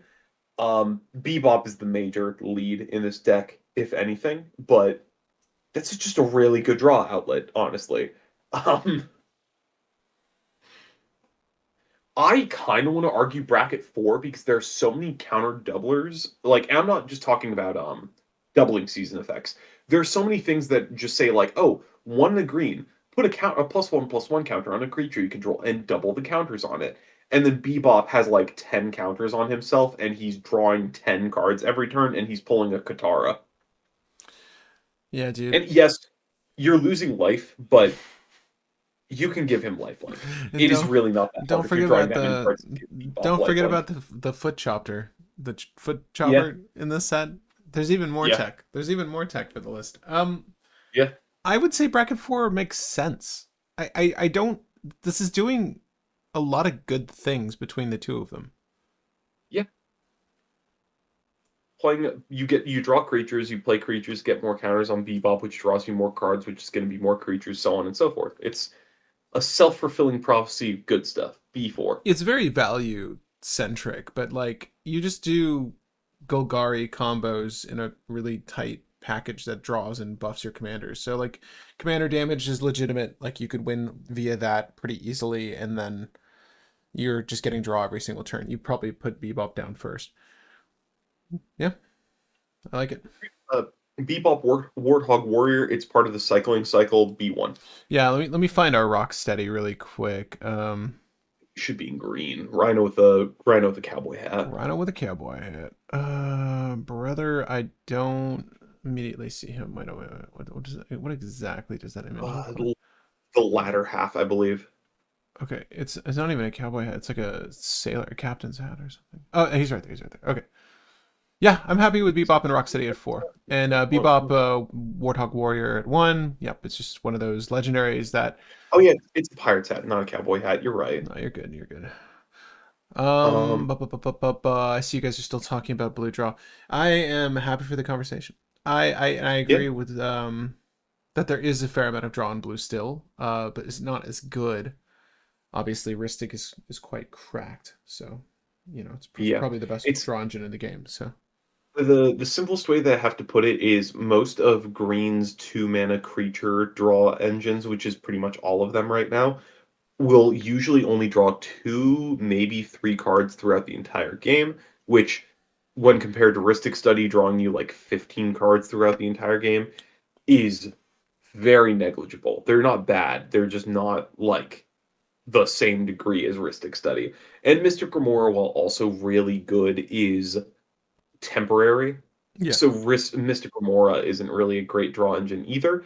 The main issue with blue is that it's the most hand-hungry color out of all of them, which means that if you take away Ristic Study, blue gets a lot weaker, which I think good. Because blue already has too much going for them. They don't need another reason to be the strongest color in the entire game. So I'm happy with Ristic being banned if they ever decide to do that. Going to the next one though, Lord Dreg, Insect Invader, 3 and a black for legendary creature Insect Warrior with flying, 3 power, 2 toughness, and disappear at the beginning of your end step if a permanent left your battlefield under your control this turn. You create a 1/1 black Insect Warrior creature token with flying. You may pay 3 and a green, sacrifice a token. If you do, draw a card. That's 4 mana to draw a card, and yes, you make tokens, but you need stuff to make tokens. Theoretically, you sacrifice a token and you get a token every single turn, so it's a self-fulfilling prophecy of just paying 4 to draw a card, but Costly, That is bro. bad. B1. That's so costly. Yeah. Yeah. I put you for at B1 for now. But Madam Null, there might be hope Red here. Lady. Red Lady. Uh, 2 and a black for a 1/3 Death Touch. Whenever another creature you control enters the battlefield, you may pay life equal to its power. If you do, put that many counters on it. Basically a power doubler. Um, there are some cool things you can do. If you have a way to instant speed buff a creature, you can double that buff by paying some health, and the buff is done as counters, which with certain counter synergy stuff, you can do some crazy things. There's some fun things you can do with Madame Null. However, being purely in black does limit them, but there's still things you can do, so B2. Hmm. Yeah. I mean, yeah.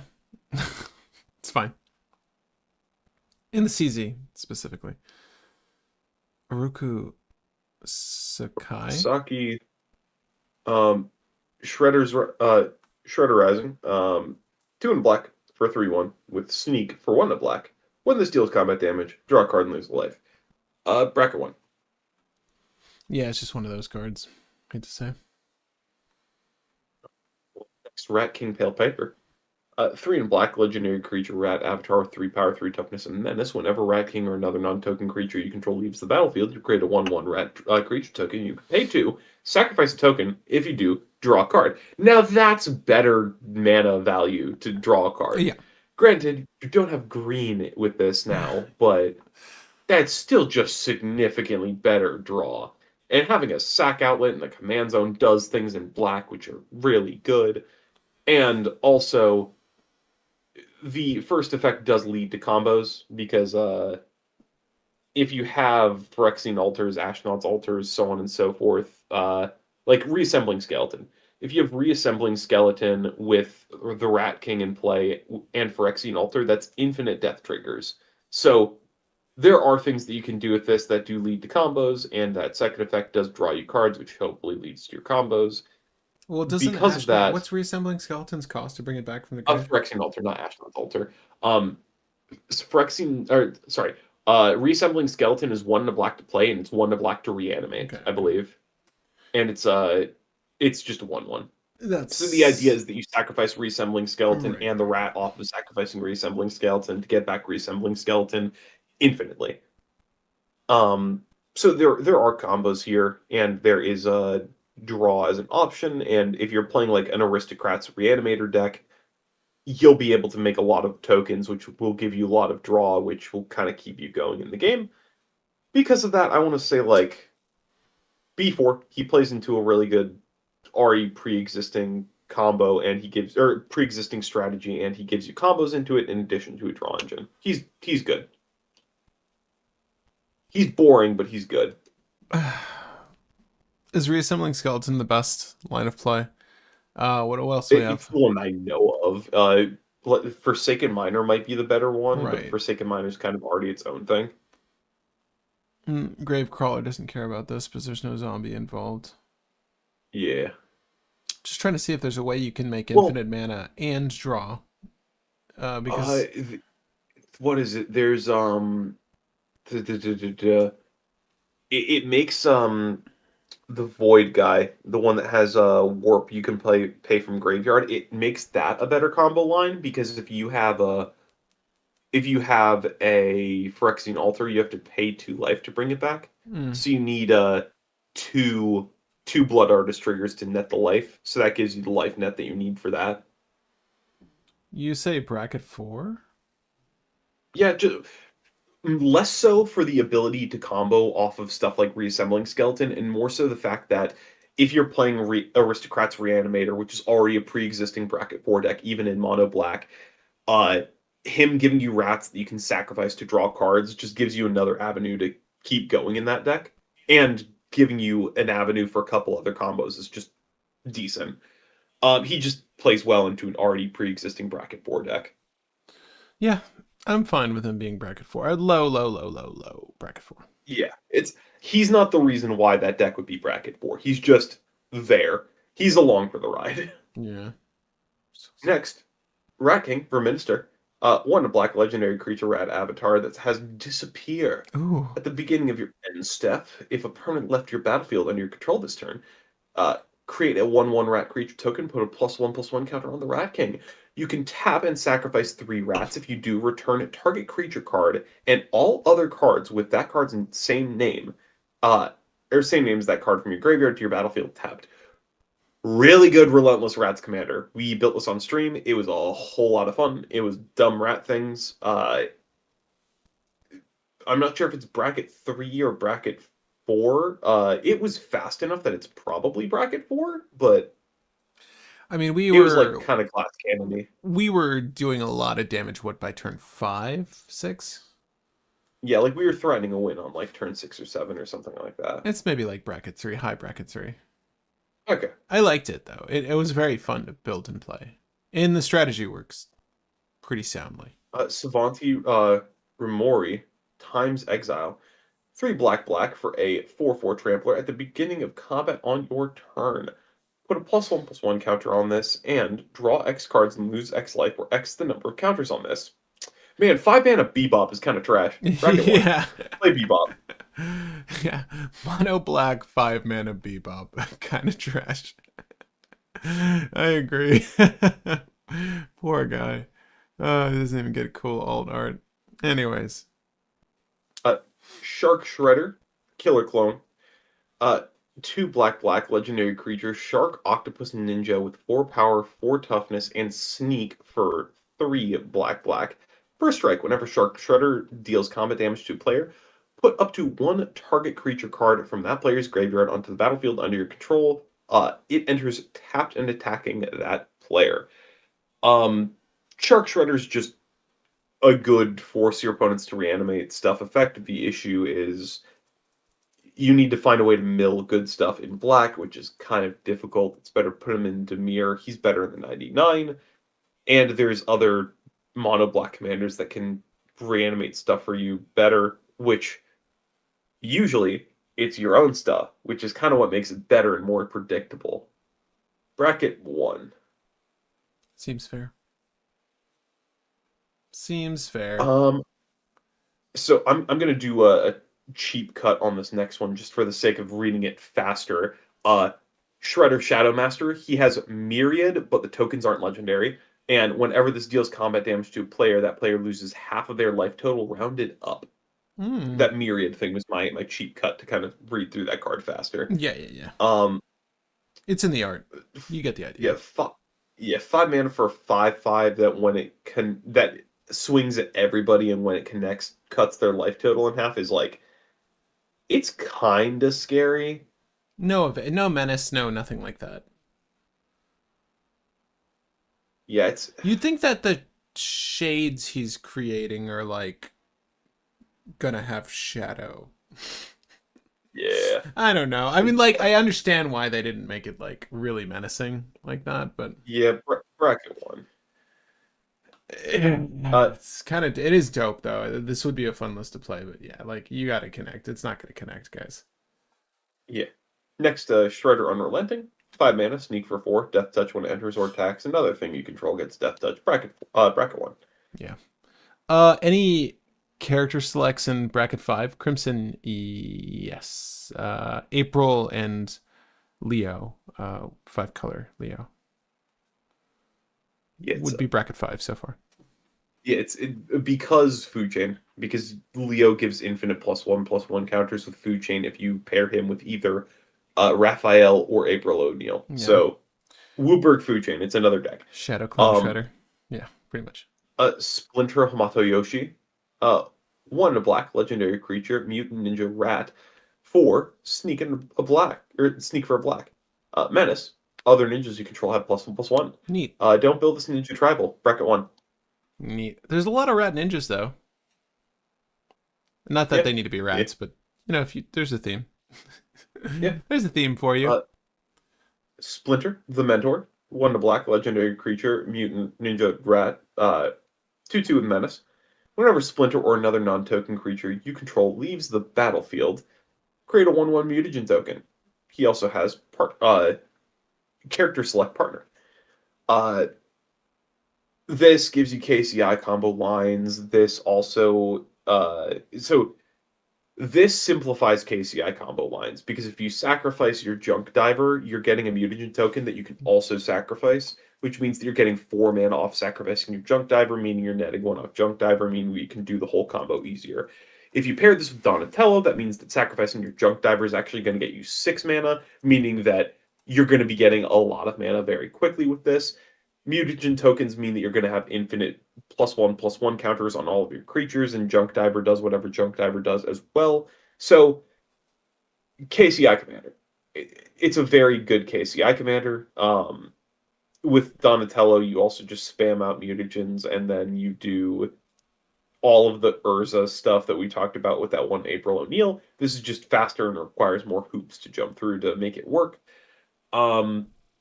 I think that you can also potentially do some weird persist infinite combo line with this Splinter as long as you have a way to keep paying to crack the mutagen. So there's a couple different combos with this. I don't think that they're particularly great, but I say that like probably bracket 4 just because this enables a lot of combos, but not any of them entirely well. So bracket 4, he does some stuff you can kind of combo. I'm happy with that. Great. Super Shredder. When a black legendary creature, mutant, ninja, human with 1 power, 1 toughness, and menace. Whenever a permanent leaves the battlefield, put a +1/+1 counter on Super Shredder. Just dark grid it out really quick. Yeah, just start swanging. Yeah, but do it like Chrome Mox, Dark Rit, play your fetch, crack the fetch, pass with a 2/2. See what happens. Yeah. I mean, it's cool. This is what the other Shredder wanted, Menace. But you're gonna be scaring at least one person at a time. Obviously, if it leaves, it would suck to lose all those counters. I don't know. Maybe you have Ozolith. Maybe you have some haste enabling. Yeah, all those fetch lands. Like, legitimately, that's probably what's gonna happen the most. Realistically, how big does he get by like turn 3? If he's down turn 1. So I've seen gameplay with this, and I do have to say, like, forcing people to chump block this and this getting 2 counters is honestly a pretty decent way to scale, and kill spells are also decent scaling. Yeah, true. So it gets like you look at it and you're like, wow, this gets big. Then you think about it and think, wow, this is actually never going to get big. Then you see it play and you go, actually, it gets reasonably big. I would say like this is bracket 3. Like you do get a lot of counters on it and you do threaten people, but it's not doing anything crazy. Bro, it gets the best art. Yeah, it does. It does get the best art. Oh, all of these are great. It's got really good alternate arts. It's got the best arts. Yeah, bro. I like the standard one even, but yeah, the promo one looks sick, and the I don't even know what you'd call this, like a guest artist one looks amazing, like outstanding. I just want to play this because it looks fun to play. I agree with you though, like them having a double block, 2 things dying.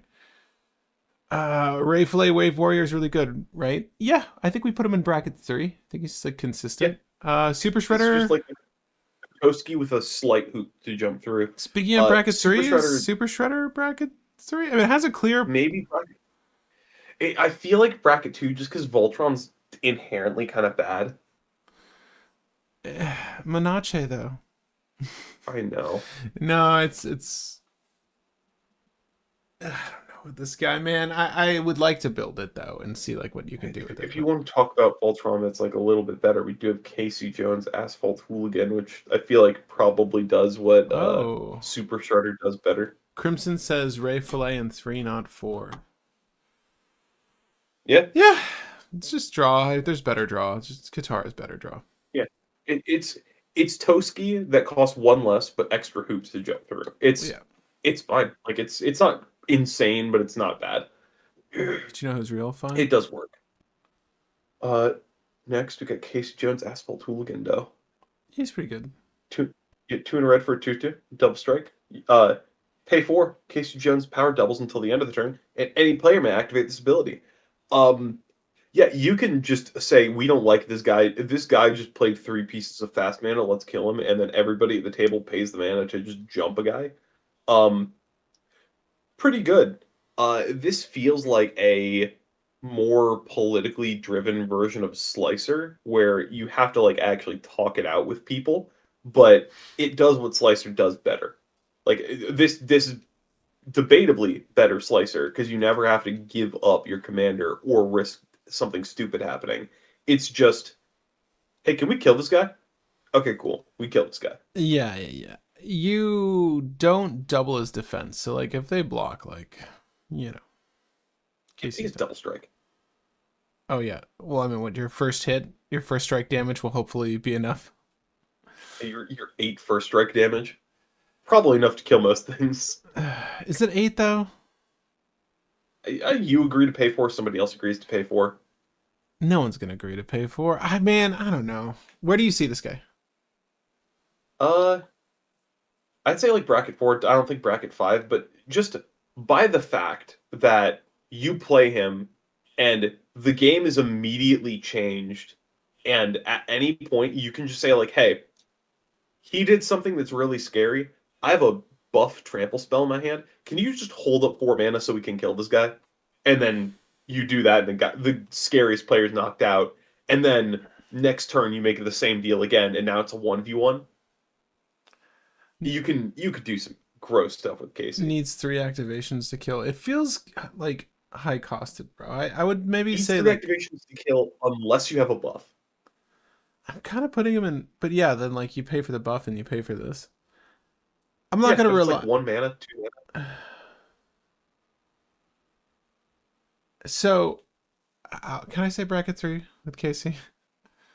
You can say bracket 3 if you want. I feel like he can be bracket 4 just because speed wise, he's killing people quick.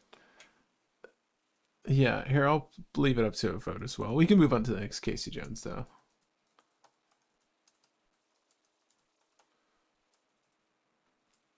When you Next, Casey Jones, Back Alley Brute. 3 in red, legendary creature, human berserker with 4 power, 2 toughness, and Menache.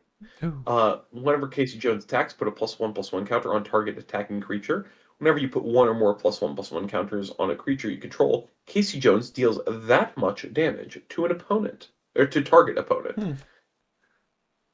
Uh, this feels like it's gonna I feel like kill quicker than the other one. it's not. I feel like it's the exact opposite because he's not dealing damage equal to the thing's power. He's dealing damage equal to the number of counters you put on something. So One it's on one counter on a creature you one control. because red doesn't really do counters. Whenever you put one or more +1/+1 counters on a creature you control, Casey Jones deals that much damage. It's a 1. Yeah, never mind, bro. Yet it is slow. You Uh, want wait. You want the other Casey at bracket 5? I'm sorry. Wait. no, not bracket 5. Bracket 4 is what I was saying for the other Casey. I'm not going to argue bracket 5 for the 4 mana, the It's 3 mana Casey. That's politics. it's the Red Terror but better. Is that what Slicer's name is? Wait. Oh yeah, the whole thing is that this is a combo card with the what's her name, the not drawn. No, it's not drawn on ball. What are they? It's the Shalai and Halar. This is a infinite combo with Shalai and Halar because whenever I think it's whenever something deals combat damage, you put a +1/+1 counter on. Oh no, this is Shalai and Halar for Red Terror. Yeah, whenever red Yeah, source you control deals damage to one or more permanents and or players, put a 1/1 counter on the Red Terror, and then whenever you put one or more 1/1 counters on a creature you control. yeah. So it does go Casey infinite. Jones. Casey Jones is a bad Shalai and Halar. That's what it is. This Casey, at least. I mean, it is a 2-card combo. Yeah, but it's a 2 card combo that you're never tutoring up. Not in red. You can gamble. Yeah. You can pray and gamble. I don't know, bro. I feel like if you're gonna play a commander that like does nothing until it finds the combo, that's just kind of bad. Like the Leonardo at least does stuff Can we say with 2? its life Can we turn the 5 around and say 2? for the Back alley, because there is a thing you can do. Back alley brute. I don't Crimson. You're we could say 2. Like there's at least a combo. Yeah. Sure. It's all will be one, but in the command zone. Yes. Casey Jones, Jury Rig, Justicar, 1 and a red for a legendary creature, human berserker with 2 power, 1 toughness, and haste. When it enters, look at the top 4 cards of your library. You may reveal an artifact from among them, put it onto your hand, the rest of the bottom in a random order. It's 2 mana to draw a card bad. B1. B0. Okay. Now, something that's not draw 1. Casey Jones, Vigilante. 1 red, legendary creature, human berserker for a 4 power, 3 toughness creature. When Casey Jones enters the battlefield, draw 3 cards. At the beginning of your next end step, discard 3 cards at random. Um, 1, this just lets you fill your graveyard, and red does actually do a lot of graveyard shenanigans things, which is pretty good and pretty cool. 2, this also can just be net 3 cards in general, because you just go ETB, draw 3, play all 3 cards immediately, no cards left in hand, go to upkeep, discard nothing. Cool. Try to flicker KC, Twin Flame KC, something, keep going. It's not too great, but it does some fancy stuff. I'd say B2. Yeah, I'm happy with B2, if only for the flavor text. This has like my second favorite art for maybe even my first favorite art for like this guest artist thing. These gold borders. His art is so sick here. I wish it was a card I wanted to play more. Sorry, brother. Anyways. Next, Casey and Raph, Hotheads. It's 5 mana. It's the same choose one or more effect as all the other partners, or all the other joined force guys. Target player exiles the top card of their library until that player's next end step. That player may play that card without paying its mana cost, or target player creates 2 treasures. Uh, B1. You're always picking the first mode, and I don't think the first mode is going to be too good because you're competing with a dolly. B1. No, happy with that. A lot of these combo pairs are kind of mid in my opinion. Well, General Treg, when this enters, you may sacrifice another artifact. If you do, deal to 4 damage to target creature. B1. Like it. Yeah, we got a lot to burn through. There's a lot of like just mid ones that we could just burn through. Yeah, Old Hobbs, 5 mana for a 4/4. At the beginning of combat on your turn, you create a red mutant token, destroy it at the beginning of the next end step, and target attacking creature token you control gains indestructible. Uh, it's destroy at the end step so you can keep the creature token around if you pay the 2. You can do some weird shenanigans where you make things indestructible. Still bad. Yeah, B1. yeah, this is very bracket 1 territory for me, bro. You got to be a really big old Hob fan. Yeah.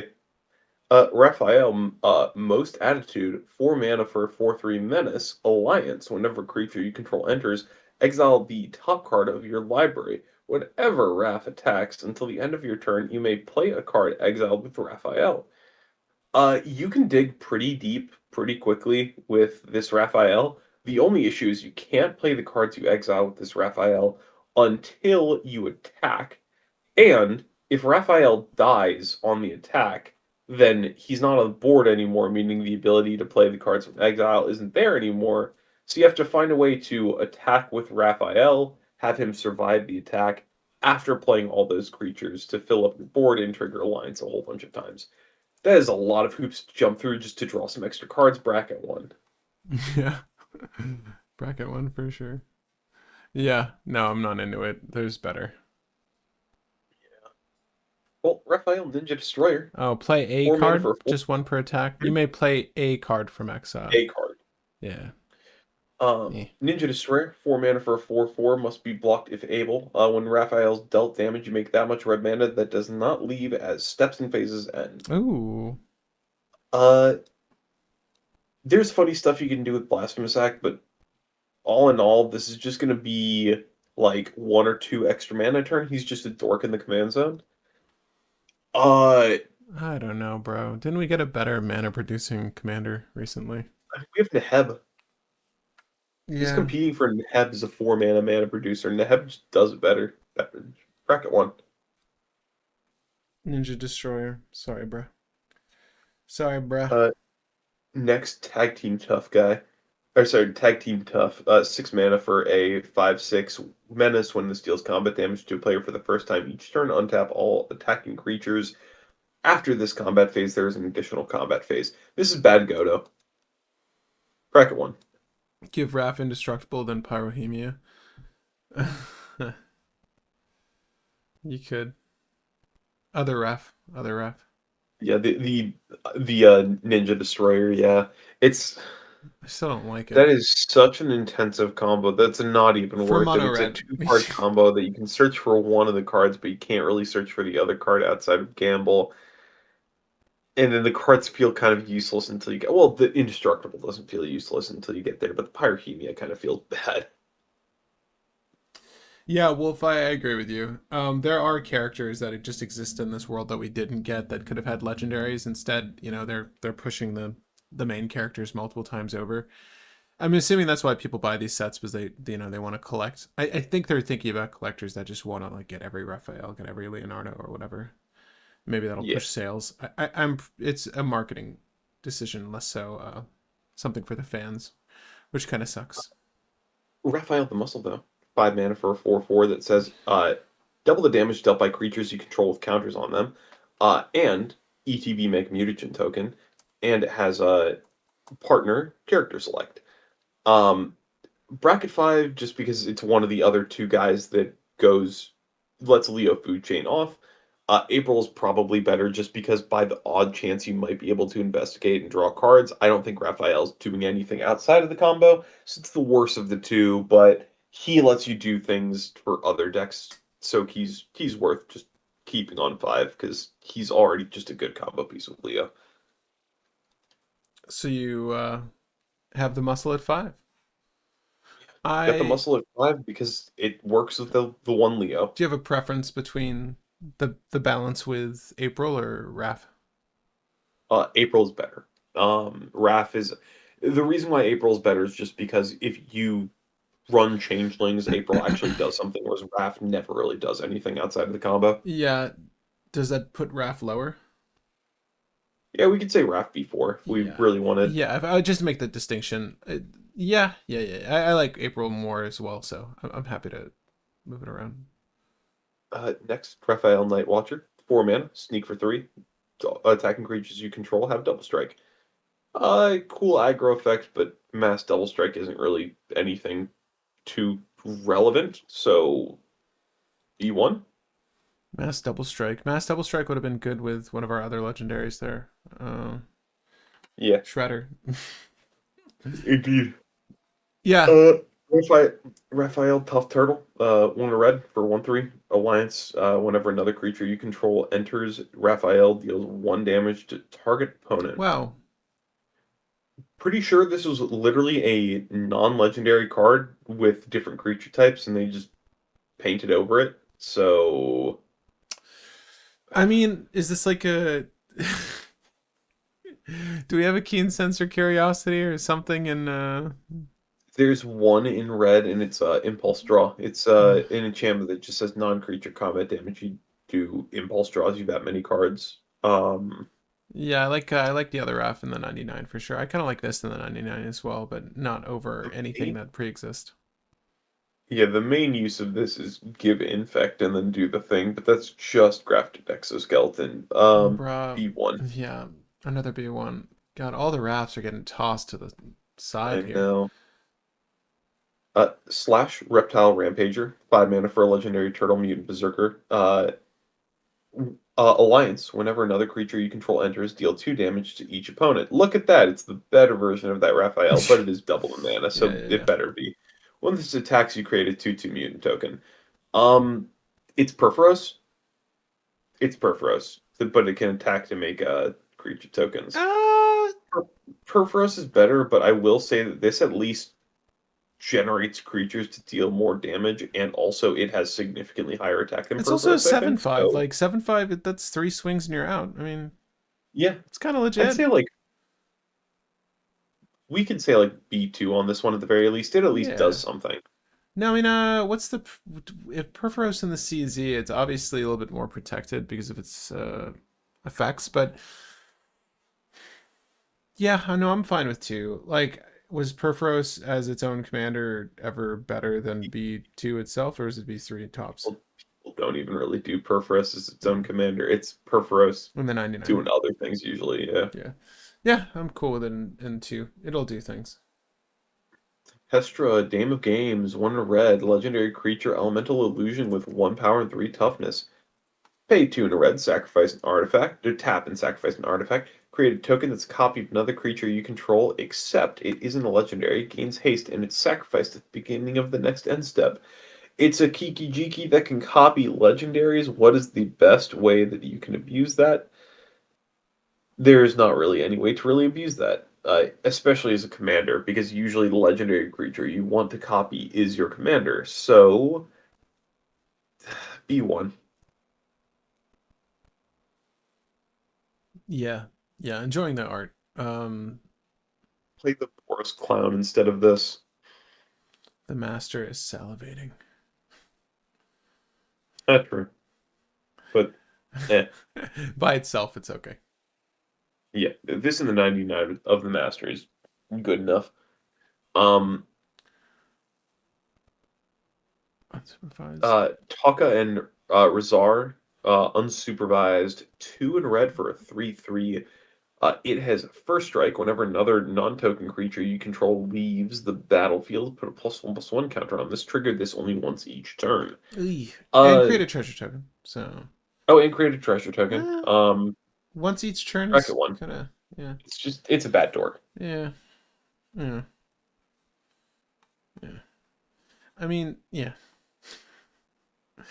Wingnut. Alliance get either Flying Menace or Haste, and then when it attacks, all creatures you control get +1/+0 until the end of the turn. Bracket one. Yeah, mono red doesn't have much draw on the CZ, sadly. Yeah. Uh, Zog, it's the mountain cycle of the cycles, so bracket one. Oh, yeah. Thanks. Thanks, Zog. All right. Round Chuck and Dirtbag. 6 mana for 8/8 Trampler. Whenever you tap a land for mana, add green. I don't know, bro. Um, I mean, this is just a mana doubler in the command zone. I think this is the cheapest time we've had a mana doubler in the command zone. It's still a It's lot. pretty good, just by virtue of the fact those effects are good, but it's not any new insane nutty tech. Um, hmm. I'd say like bracket 3 or bracket 4, just because making a lot of mana can win the game, and it's an 8/8, so it gives you the draw equal the power stuff to do some dumb stuff. It's either B3 or B4. Bracket 2 on ground chuck and dirtbag? I was saying 3 or 4. Crimson is saying 2. I don't I don't see this being that good. What's the combo in mono green for this? What's the play line? So it's less a combo and more the fact that it greatly increases your mana and gives you the body to do the thing that lets green do the thing green wants to do, which is Wild usually draw growth. equal to power. So it gives you the mana to do that, and it gives you the body to do that. It's just a very good effect that can run away with the game, but it's pretty obvious people have seen it. I'm honestly chill with everyone else's opinion here. I'm sorry. I don't think this is that good. Because it's like you're gonna run. It's 6 mana still. It's very costly to wild growth all your lands. Yeah, it's Nakia so is the the only only other cheaper mana doubler. is Nikia, which says you can't cast non-creature spells. So this is the cheapest mana doubler in the CZ outside of Sasaya and Nikia.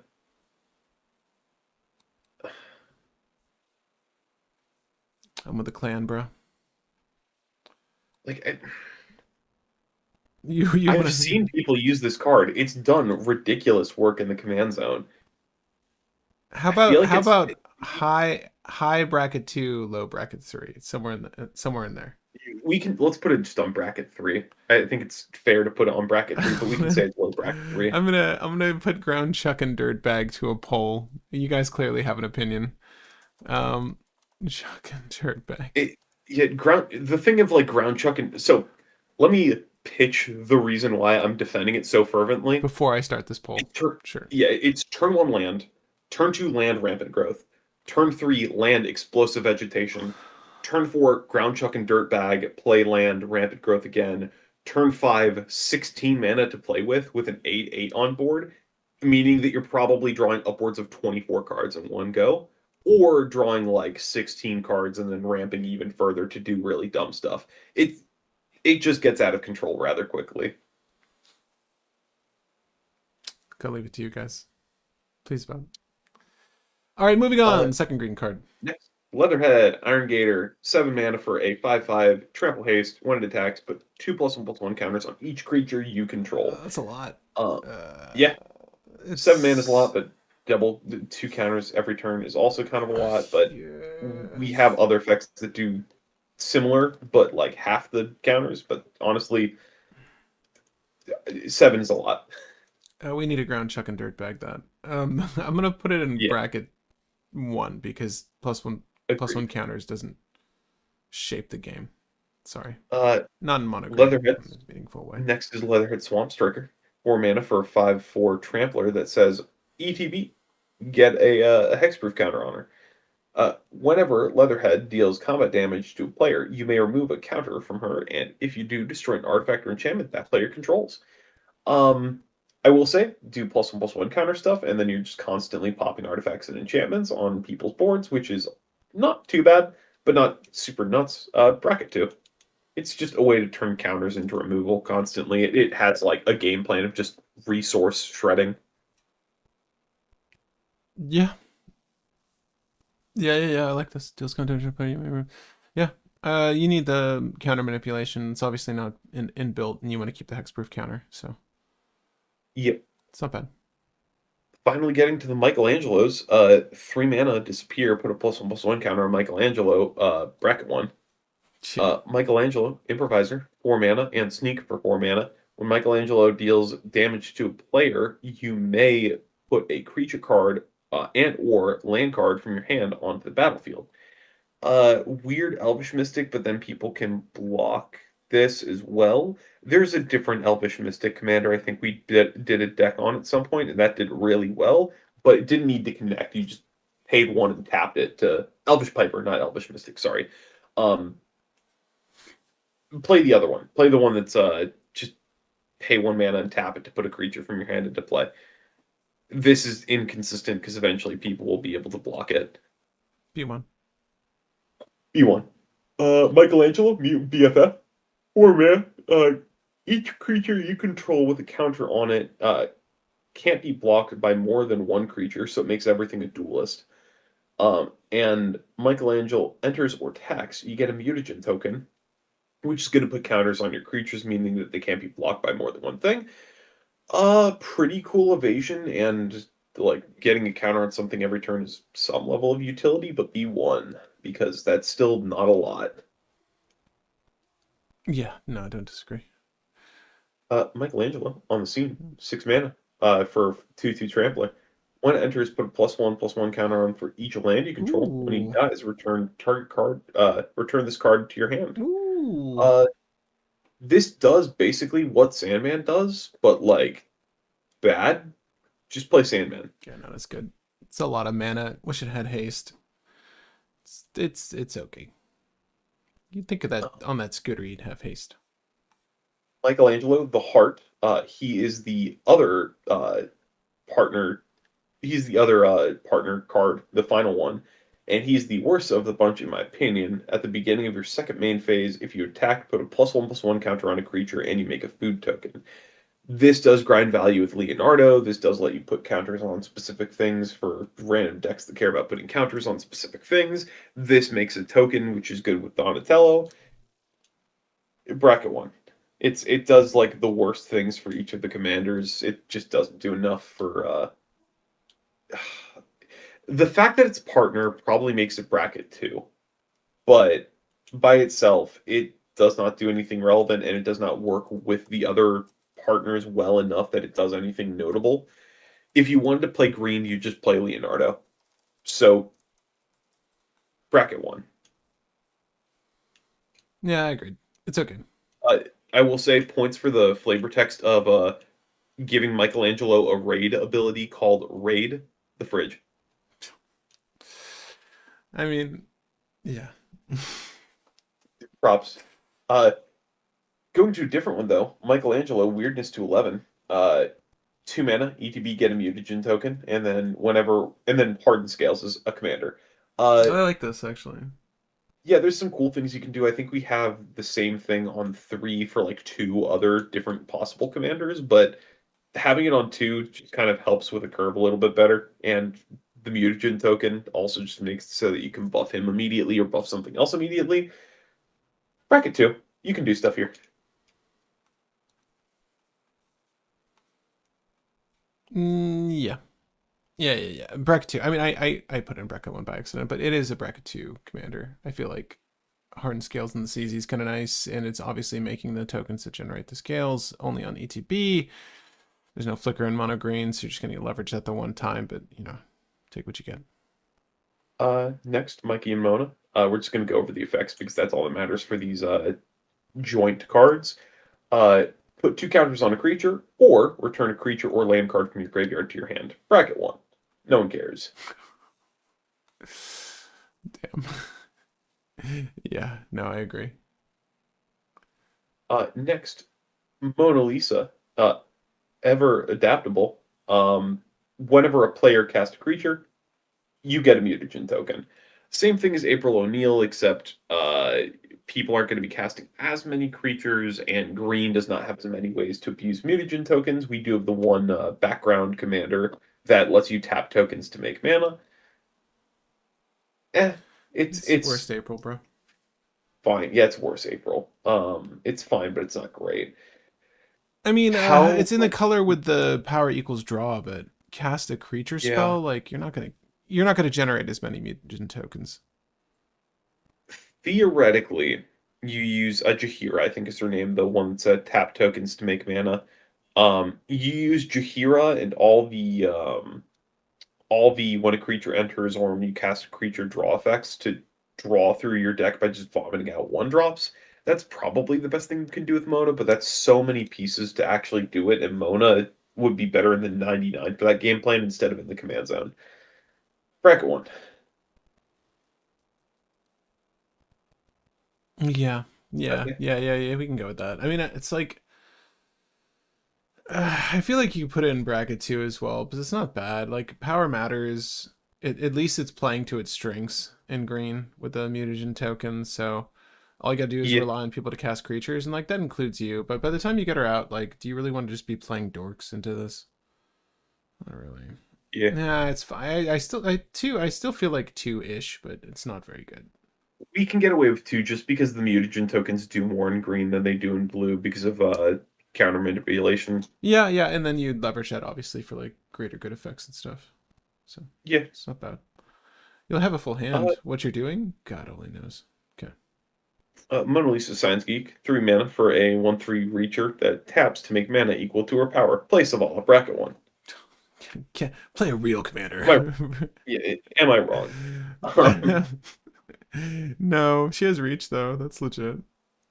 Mutagen Man, he's a 2/3 with trample that has X in his cost, and activated abilities of artifact creature tokens you control cost 1 less to activate, so your mutagen tokens are free to activate. Mutagen Man enters, and you create X mutagen tokens. So Ooh. he's a weird Hydra, because theoretically you just play him, and then you mutagen all of the mutagens you made off of paying X, and then you make him big. If you have hardened scales effects, he gets really big. He also lets you buff your other things, which is really useful, and he makes your mutagens free, which is cool. He makes your clues cost 1 less, your food cost 1 less. He's generally a really cool commander that lets you do a couple different things, but I will say that he's probably only bracket 2. The most egregious thing you can do with him is like Crystalline Crawler with a Hardened Scales effect, and you Mutagen, put all the tokens or the counters from the mutagens onto Crystalline Crawler, repeat, repeat, repeat, make a really big Crystalline Crawler in this weird backwards food chain style deck. Not great, but funny. So B2. Yeah, he's a dope card though. I mean, I feel like in a cube, I know a lot of you guys have mentioned like a lot of these cards seem like they would be better in different formats, for sure. But Mutagen Man especially, like that, he's very good. He's a very good card by himself. Yep. Rock Steady, he's the land cycle B1. Excuse me. Yeah, we already discussed this other Rocksteady, so move on. Yep. Venus, Torn Between Worlds, 4 and a green, legendary creature, mutant frog turtle. When Venus is dealt damage, put that many +1/+1 counters on her. Um, Whenever a creature you control with a counter on it deals damage to a player, you may pay 1. If you do, draw a card. Ooh. This is similar to Ray Fillet, except you need to pay 1 for each card that you draw. But it is Simic, and Venus is a little bit more protected. However, Venus is 5 mana, and you're paying for draw. Bracket 2, the first effect does mean that Venus can get really big Yeah. really fast, and the second effect does give you some draw and an additional color, so bracket 2. Is it Aladdin that pings? Who's gonna ping her? How are we riling her? Force block, give her lure. Yeah. Bracket two is fine. Yeah, Multicolored? yeah, multicolor. Don and Leo, problem solvers. 5 mana in Azorius at the beginning of your end step. Exile up to 1 target artifact card you control and up to 1 target creature card you control. Return those cards to the battlefield under their owner's control. It's Conjurer's Closet, but you can flicker artifacts and creatures. I For one more? don't know if I want to say bracket 2 or bracket 1, because it's like we've already had this effect before. So maybe bracket 1, but it hits artifacts too, and it hits 2 things, so maybe bracket 2. How does Brago read? Brago, on attack, exile any number of non-land permanents and return them to the battlefield under their owner's control. That's so much cooler. Bra- yeah, it's so much better. Yeah, so bracket 1. Yeah. Uh, Krang and Shredder, 6 mana in Dimir for a 6/7. Uh, Whenever Krang and Shredder enter or attack, each opponent exiles cards from the top of their library until they exile a non-land card. Disappear at the beginning of your end step if a permanent left the battlefield under your control this turn. You may cast a card exiled with this without paying its mana cost. Um, that is just spam attack and exile opponents' decks and start messing with their decks, and then cast some stuff for free. Pretty good, honestly. I want to say like bracket 3. Maybe it could be argued bracket 4, but like it is playing with your opponent's cards. It's not that steady. And I would potentially say bracket 1, except for the fact that you are exiling it from 3 people's decks and then picking your favorite card from all the cards you've exiled over the past couple turns. Bracket 3 feels correct. Yeah, until they exile a non-land card. I mean, you're gonna Yep. hit, you're always gonna hit, which is kind of nice. Hmm. And you don't get to play all the things, No. but usually you don't care about playing all the things. Usually it's like random mana rock, random mana rock. Ooh, tutor. No, no, I'm chill with three, and I think we'll end the poll on the other card here. For ground chucking dirt bag. Even split. Yeah, they're gonna go in bracket three, and Will Okay. breaks the tie.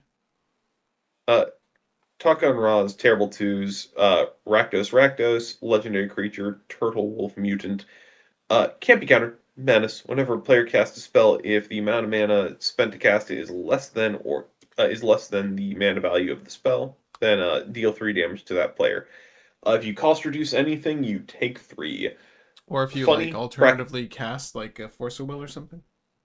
Yeah, I'd say bracket 2 because this 3 damage is not anything to scoff at, and you are in the colors that can give infect. So bracket 2, there's funny stuff you can do. Yeah, I dig it. I dig it for the funny. I dig it for the lulls. Indeed. Here. Raph and Mikey Troublemakers. 5 Gruul for a 7/7 Trample Haste. Separately, my favorite art, by the way. This art looks so good. Yeah. Okay. Whenever Raph and Mikey attack, reveal cards from the top of your library until you reveal a creature. Put that creature onto the battlefield, tap and attacking. Put the rest on the bottom of your library in random order. This is like Gruul Stick Fingers. You just have that specific list of creatures that, when they enter, completely swing the game, and then you just get bomb creature after bomb creature every turn, and your game plan to get here is just all of the random ramp effects in green and red to get there quickly. And then you play stuff like what's the Praetor that just got unbanned? Um, What's his name? the Vornclex? green one.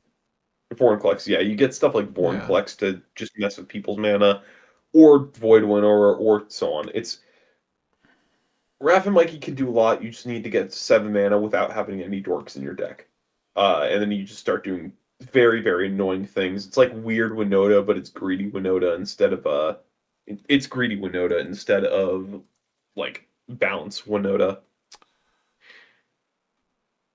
I like it at like 3, and I kind of want to build it. Yeah, we can say 3. I could argue like bracket 4 based off of like disruption in meta and yada yada Yeah, yada, but depending on what you're doing. it's probably bracket 3 You because would it's still random. It's a you would random use deck. red rituals and stuff. Yeah. Sadly, you can't like throw on an orcish lumberjack or some shit to like try to fast track it. You also have a Utopia Sprawl and stuff like that. You Yeah, have yeah, a yeah. couple ways Wild to get grows. random green that isn't creatures. Yeah, sadly the dork enchantments. There's just the two still. The well, actually, is there one in red now as well? Is there like a split color wild growth, split color Utopia Sprawl? I'm surprised I haven't made a split color for that yet. I think Um, so. at any rate, yeah, you're kind of limited. It would just be rituals, but fortunately, there's only it's split pips, and most of it is generic, so you can use your mana Yeah. vaults and stuff. So you're gonna get there. I do want to try this Uh, because it could be like low to mid 4. Next, Mikey and Leo. They are Selesnya, and when a counter's put on them for the first time each turn, you draw a card. Ooh, Um, bracket 2, like there's still stuff that you can do that's honestly not a bad draw engine in the command zone for Selesnya, but it's like it's a slow draw engine. wait, Wolf. I forget where you stand on Ristic Study. You feel like it's a fair card? I just need to know with that comment you just made there. Sorry, Mike and Leo. How are you feeling on these guys? Just draw. It's every turn. Yeah, it's every turn. It's I'd say bracket 2, just because putting counters on your stuff on opponent's turns is a little bit harder, but you can do good stuff with it depending on the deck. It's pretty good. Yeah, fun on a bun. Bracket 2. I'm with you on 2. 2 Selesnya, 2 bracket. Yeah. Next, Dark Leo and Shredder. Uh, it's a white and a black, and white and a black for sneak. Attacking ninjas you control have Death Touch. Whenever this deals combat damage to a player, you create a 1/1 black ninja creature token. If you have 5 or more ninjas, that player loses half of their life rounded up. Uh, Losing half of your life rounded up is not that terrifying of an effect, and you need to have a ton of ninjas to make that work. You need a third. Sorry, no, you need 5 or more ninjas to make that work, and it is 2 off the bat. That's bad. Bracket 1. It's slow. Yeah. Yeah. Bracket 1. Bracket 1. Sorry, Mythic. Okay. Uh, Kyrie, Future of the Foot, 3 mana, and Sneak for 4 mana. When this deals combat damage to a player, return target creature card from your graveyard to your hand. If the Sneak was paid this turn, return it to battlefield instead. Ooh. Bracket 1, it's a crappy Squall. It is a crappy Squall. Squall is too good. Squall is too freaking good. Ristic Study is not a fair Splinter's card. Splinter's 3 mana, including a white and a black, and has an activated ability with blue, so he's Esper. And he says, whenever a ninja creature you control triggers, whenever the ability of a ninja creature you control triggers, that ability triggers an additional time. Bad. Bracket 1. There's not a lot of great ninja triggered abilities. Uh, you can't even put in the 99 of like the one ninja I can think of. Yeah. Okay. Uh, Baxter Stockman ETB, you make a robot at the beginning of combat on your turn. You can buff a robot. Bracket 1.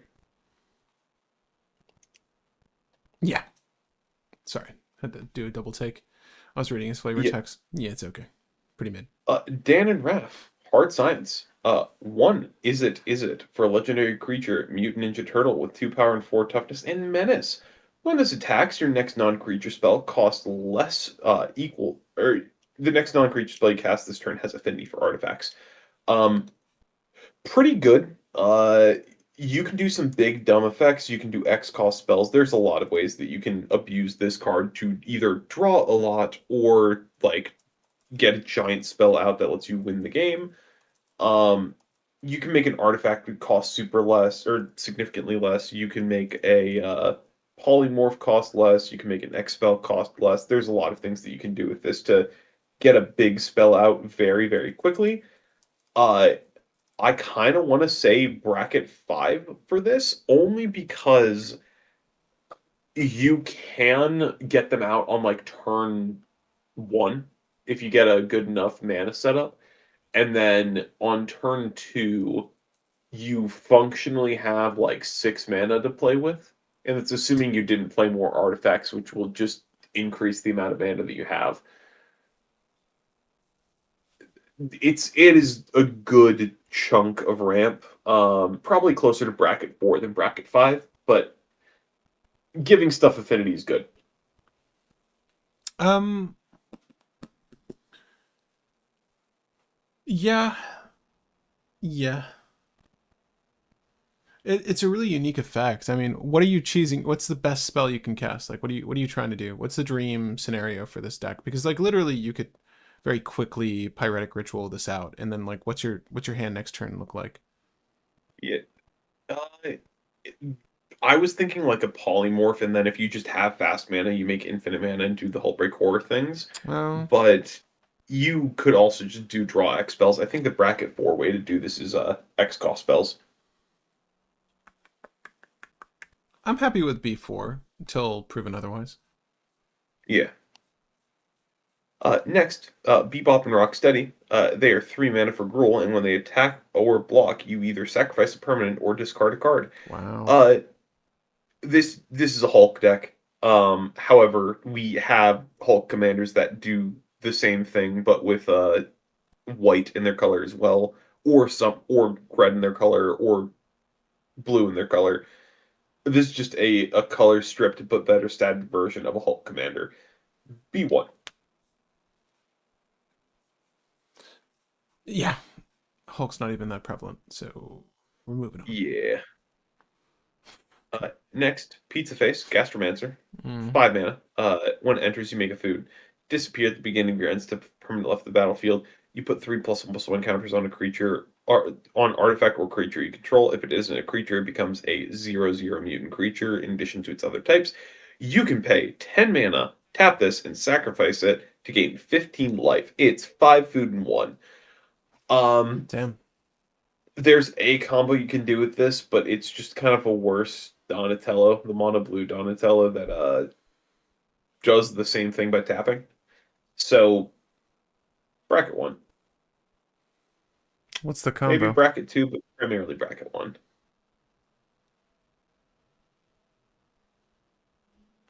Yeah, it's sluggish. Yeah, I'd rather the Donnie. You're in blue. Yeah. You're in blue. You have Versailles. Anyways. Next, Raph and Leo. They're in Boros. Whenever they attack, if it's the first combat phase this turn, untap 1 or 2 target attacking creatures you control. There's an additional combat phase after this one. Woohoo. Additional combats in the command zone are cool, but it's only 2 things, and it's set up in a way where you can't chain them together because it has to be only during the first combat. Bracket 1.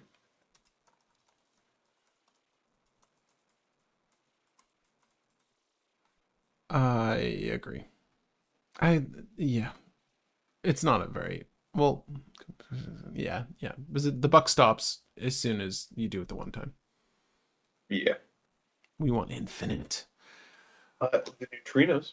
4 mana for a flyer that has lines. When a creature enters the battlefield under your control, it gets +1/+0 until the end of the turn. When this attacks, you may exile another creature you own, return to the battlefield under its owner's control, tapped and attacking.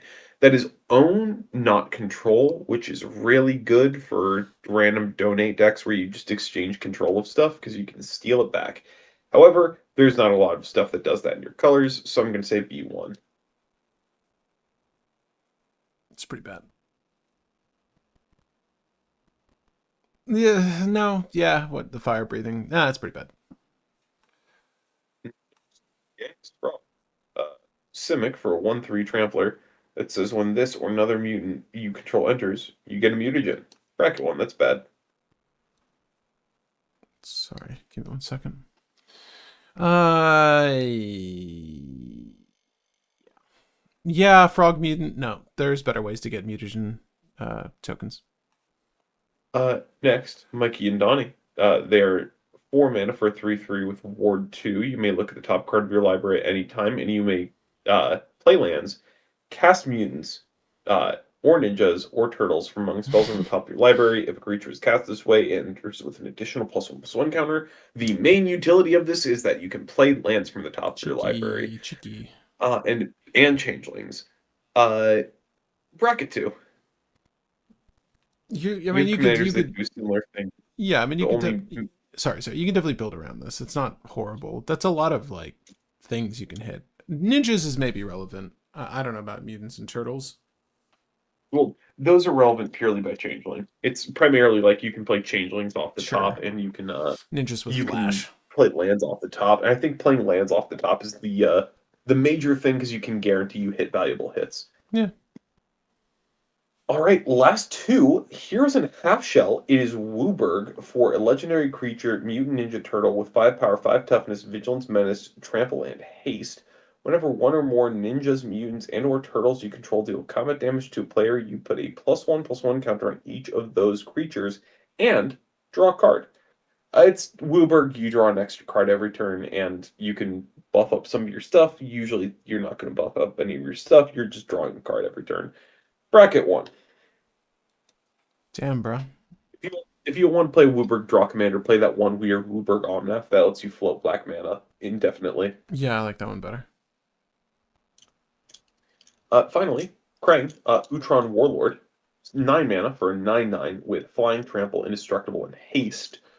Other artifact creatures you control have Flying, Trample, Indestructible, and Haste. Uh, it's a colorless commander. It does not do anything really relevant that colorless commanders don't do. Bracket 1. Haste is relevant. Well, Haste is kind of what is relevant. I feel like is there a way to just generate infinite tokens in colorless? if you have to get out your 9 mana commander I to make them know. immediately kill. I mean, like, if the way you're making the tokens is via some sort of chain of events that's like having you sacrifice them to Ashnod's Altar KCI to make infinite generic mana, then you'll have the mana to produce Krang, and then you'll have flying, tramply, indestructible, hasty tokens. That is so many hoops to jump through without your commander assisting you until you're In comboing any off. way, yeah, I know, in any way. Play the Iron Spider. Iron Sprite is pretty solid. Liberator Urza's Battlethopter feels better for a colorless aggro deck. Yeah. I will say, the one thing that Krang does that none of the others do, and this is a notable one, Nev's Disc and Oblivion Stone. You can just Yeah, true. pop those without caring. And I do want to point out, since Nev's Disc doesn't sacrifice itself, if you can animate it, you just nuke the board every single turn from there on out. So you like Krang? No. If you have to play a 9 mana commander and find a random effect that lets you animate Nev's Disc, no. That's Just no. a fat pile of B1, man. Yeah. It's a heavy, steamy load of B1 right there. Oh my gosh. Okay, so thoughts. I was surprised that we had anything in B5. It's like one. It's one. It's Leonardo paired with thing that works with food It's chain. Wooburg food chain. Yeah, which is It's just like another flavor of Wooburg food chain. not something we haven't seen before. So frankly, I'm not like that impressed. But I agree with you that five colors is good just by virtue of the fact that you're getting access to every single strategy in the game. So of Yeah. course it would be somewhat decent, and there's enough, you know, choose character or player partners that you could use that are quite good. Indominus Rex Alpha still doesn't have double strikers. Set is not great for Commander, a lot better for Cube. I mean, they try with every set that has legends. Like, a lot of these things have effects that only care about multiple players. So, you know, you could tell that they're trying to angle this, but I feel like this was much more friendly for new players and has a lot of strategies that care about counter manipulation and oddly death cycles, like between the rat kings and some of these things that just want the food chain lines. Like, there's that. I think Bebop and Rock Steady, the partners, are my favorite. They're very cool. Yeah, I would want to try them, and I'd like to try that April because we just talked about her so much. I feel like there's something there, but I don't. Yeah, the chat was pretty much just people going like, "Oh, you can do this in April. Oh, you can do Yeah, this in. Oh, you can do this in that April." and how do we feel about Ristic Study? Pre-release this weekend. Yeah, yeah, yeah. It is this weekend. I don't know that I'm picking up any products, but I will be at a game store Friday night. So if there's like something, if I can get a pre-release kit, but I don't even know what I would I want to can. pull from this. Like, I'll play pre-release kits with friends just because I enjoy playing Magic, but there's really nothing I direly want from this set, sadly. Sorry, guys. Bebop and Rocksteady. Just Bebop and Rocksteady. Yeah, can I trade? Can I trade my kit for your Bebop and Rocksteady? No, I just want some of these cool arts, but I think you need collector boosters, I assume, for half of these. So, well, that sucks. And the odds Well, are I hope unlikely. everybody enjoyed the stream. Yeah, yeah, yeah, yeah, yeah. Same. Thanks for joining us. Thanks for having the discussion on these legends. The set was, not jammed with the best legends like we've seen from Final Fantasy. Or I guess even this is maybe comparable to Spider-Man. I think that we can come to expect this from Universes Beyond. I don't think they crank the dial up to 11 consistently with these Universes Beyond sets. I mean, the density of legends is so high that I feel like the expectation should be low on a lot of these, because like we've noticed, like a lot of these cards were just things that could have been your average common or uncommon with said cycle effect or said generic value effect, but just happen to be legendary by virtue of the fact that they're a part of this universe. So we will get like just an influx of just like really bracket one heavy cards, but at least there's more ways for you to play some of your favorite characters, I guess. There's that. At any rate, closing thoughts, Will? Uh, we got a good sweep of different cards in each of the slots. A lot of B1s, but that's because they just named a whole bunch of random effects that did not need to be named. Uh, like Krang number 5, just being like, "Oh yeah, we island cycle because why not?" Um, yeah, there's just a lot of random junk tossed in there, but we got some good cards. We got some good pairings, so I'm happy. Yeah, I think if we brew anything from this, I definitely want to touch on Bebop Rocksteady, April, and then potentially for fun that one common, the common Leo for a heir apparent build. Yeah, Those seem like the most interesting to me. But if there's legends that you want to see us brew, let us know. Obviously, I get comments on older streamed videos of like, when are you going to update this? And typically we don't go back to update lists. I mean, we went back to update Sithis. I think that was maybe the last list we talked about that has been talked about on this channel, but those were years apart. So don't expect it too often. But yeah. yeah, I know there's a comment about like older Final Fantasy legends that we haven't brewed yet. I mean, there are 5 Leonardos, I know. There's a lot of legends from Final Fantasy I still want to brew. Like, there's a lot of good ones from that set. Y'shtola maybe peak among them. For me, I thought that was the most Yeah. interesting way to play a cEDH list. But anyway, guys, thanks for joining us. we are going to head off to Betty Valley Land. I know it's the middle of the week. Thanks for joining us on a random Wednesday as opposed to our typical Friday and or Saturday morning. But we'll see you next week for some delicious brews. Ciao.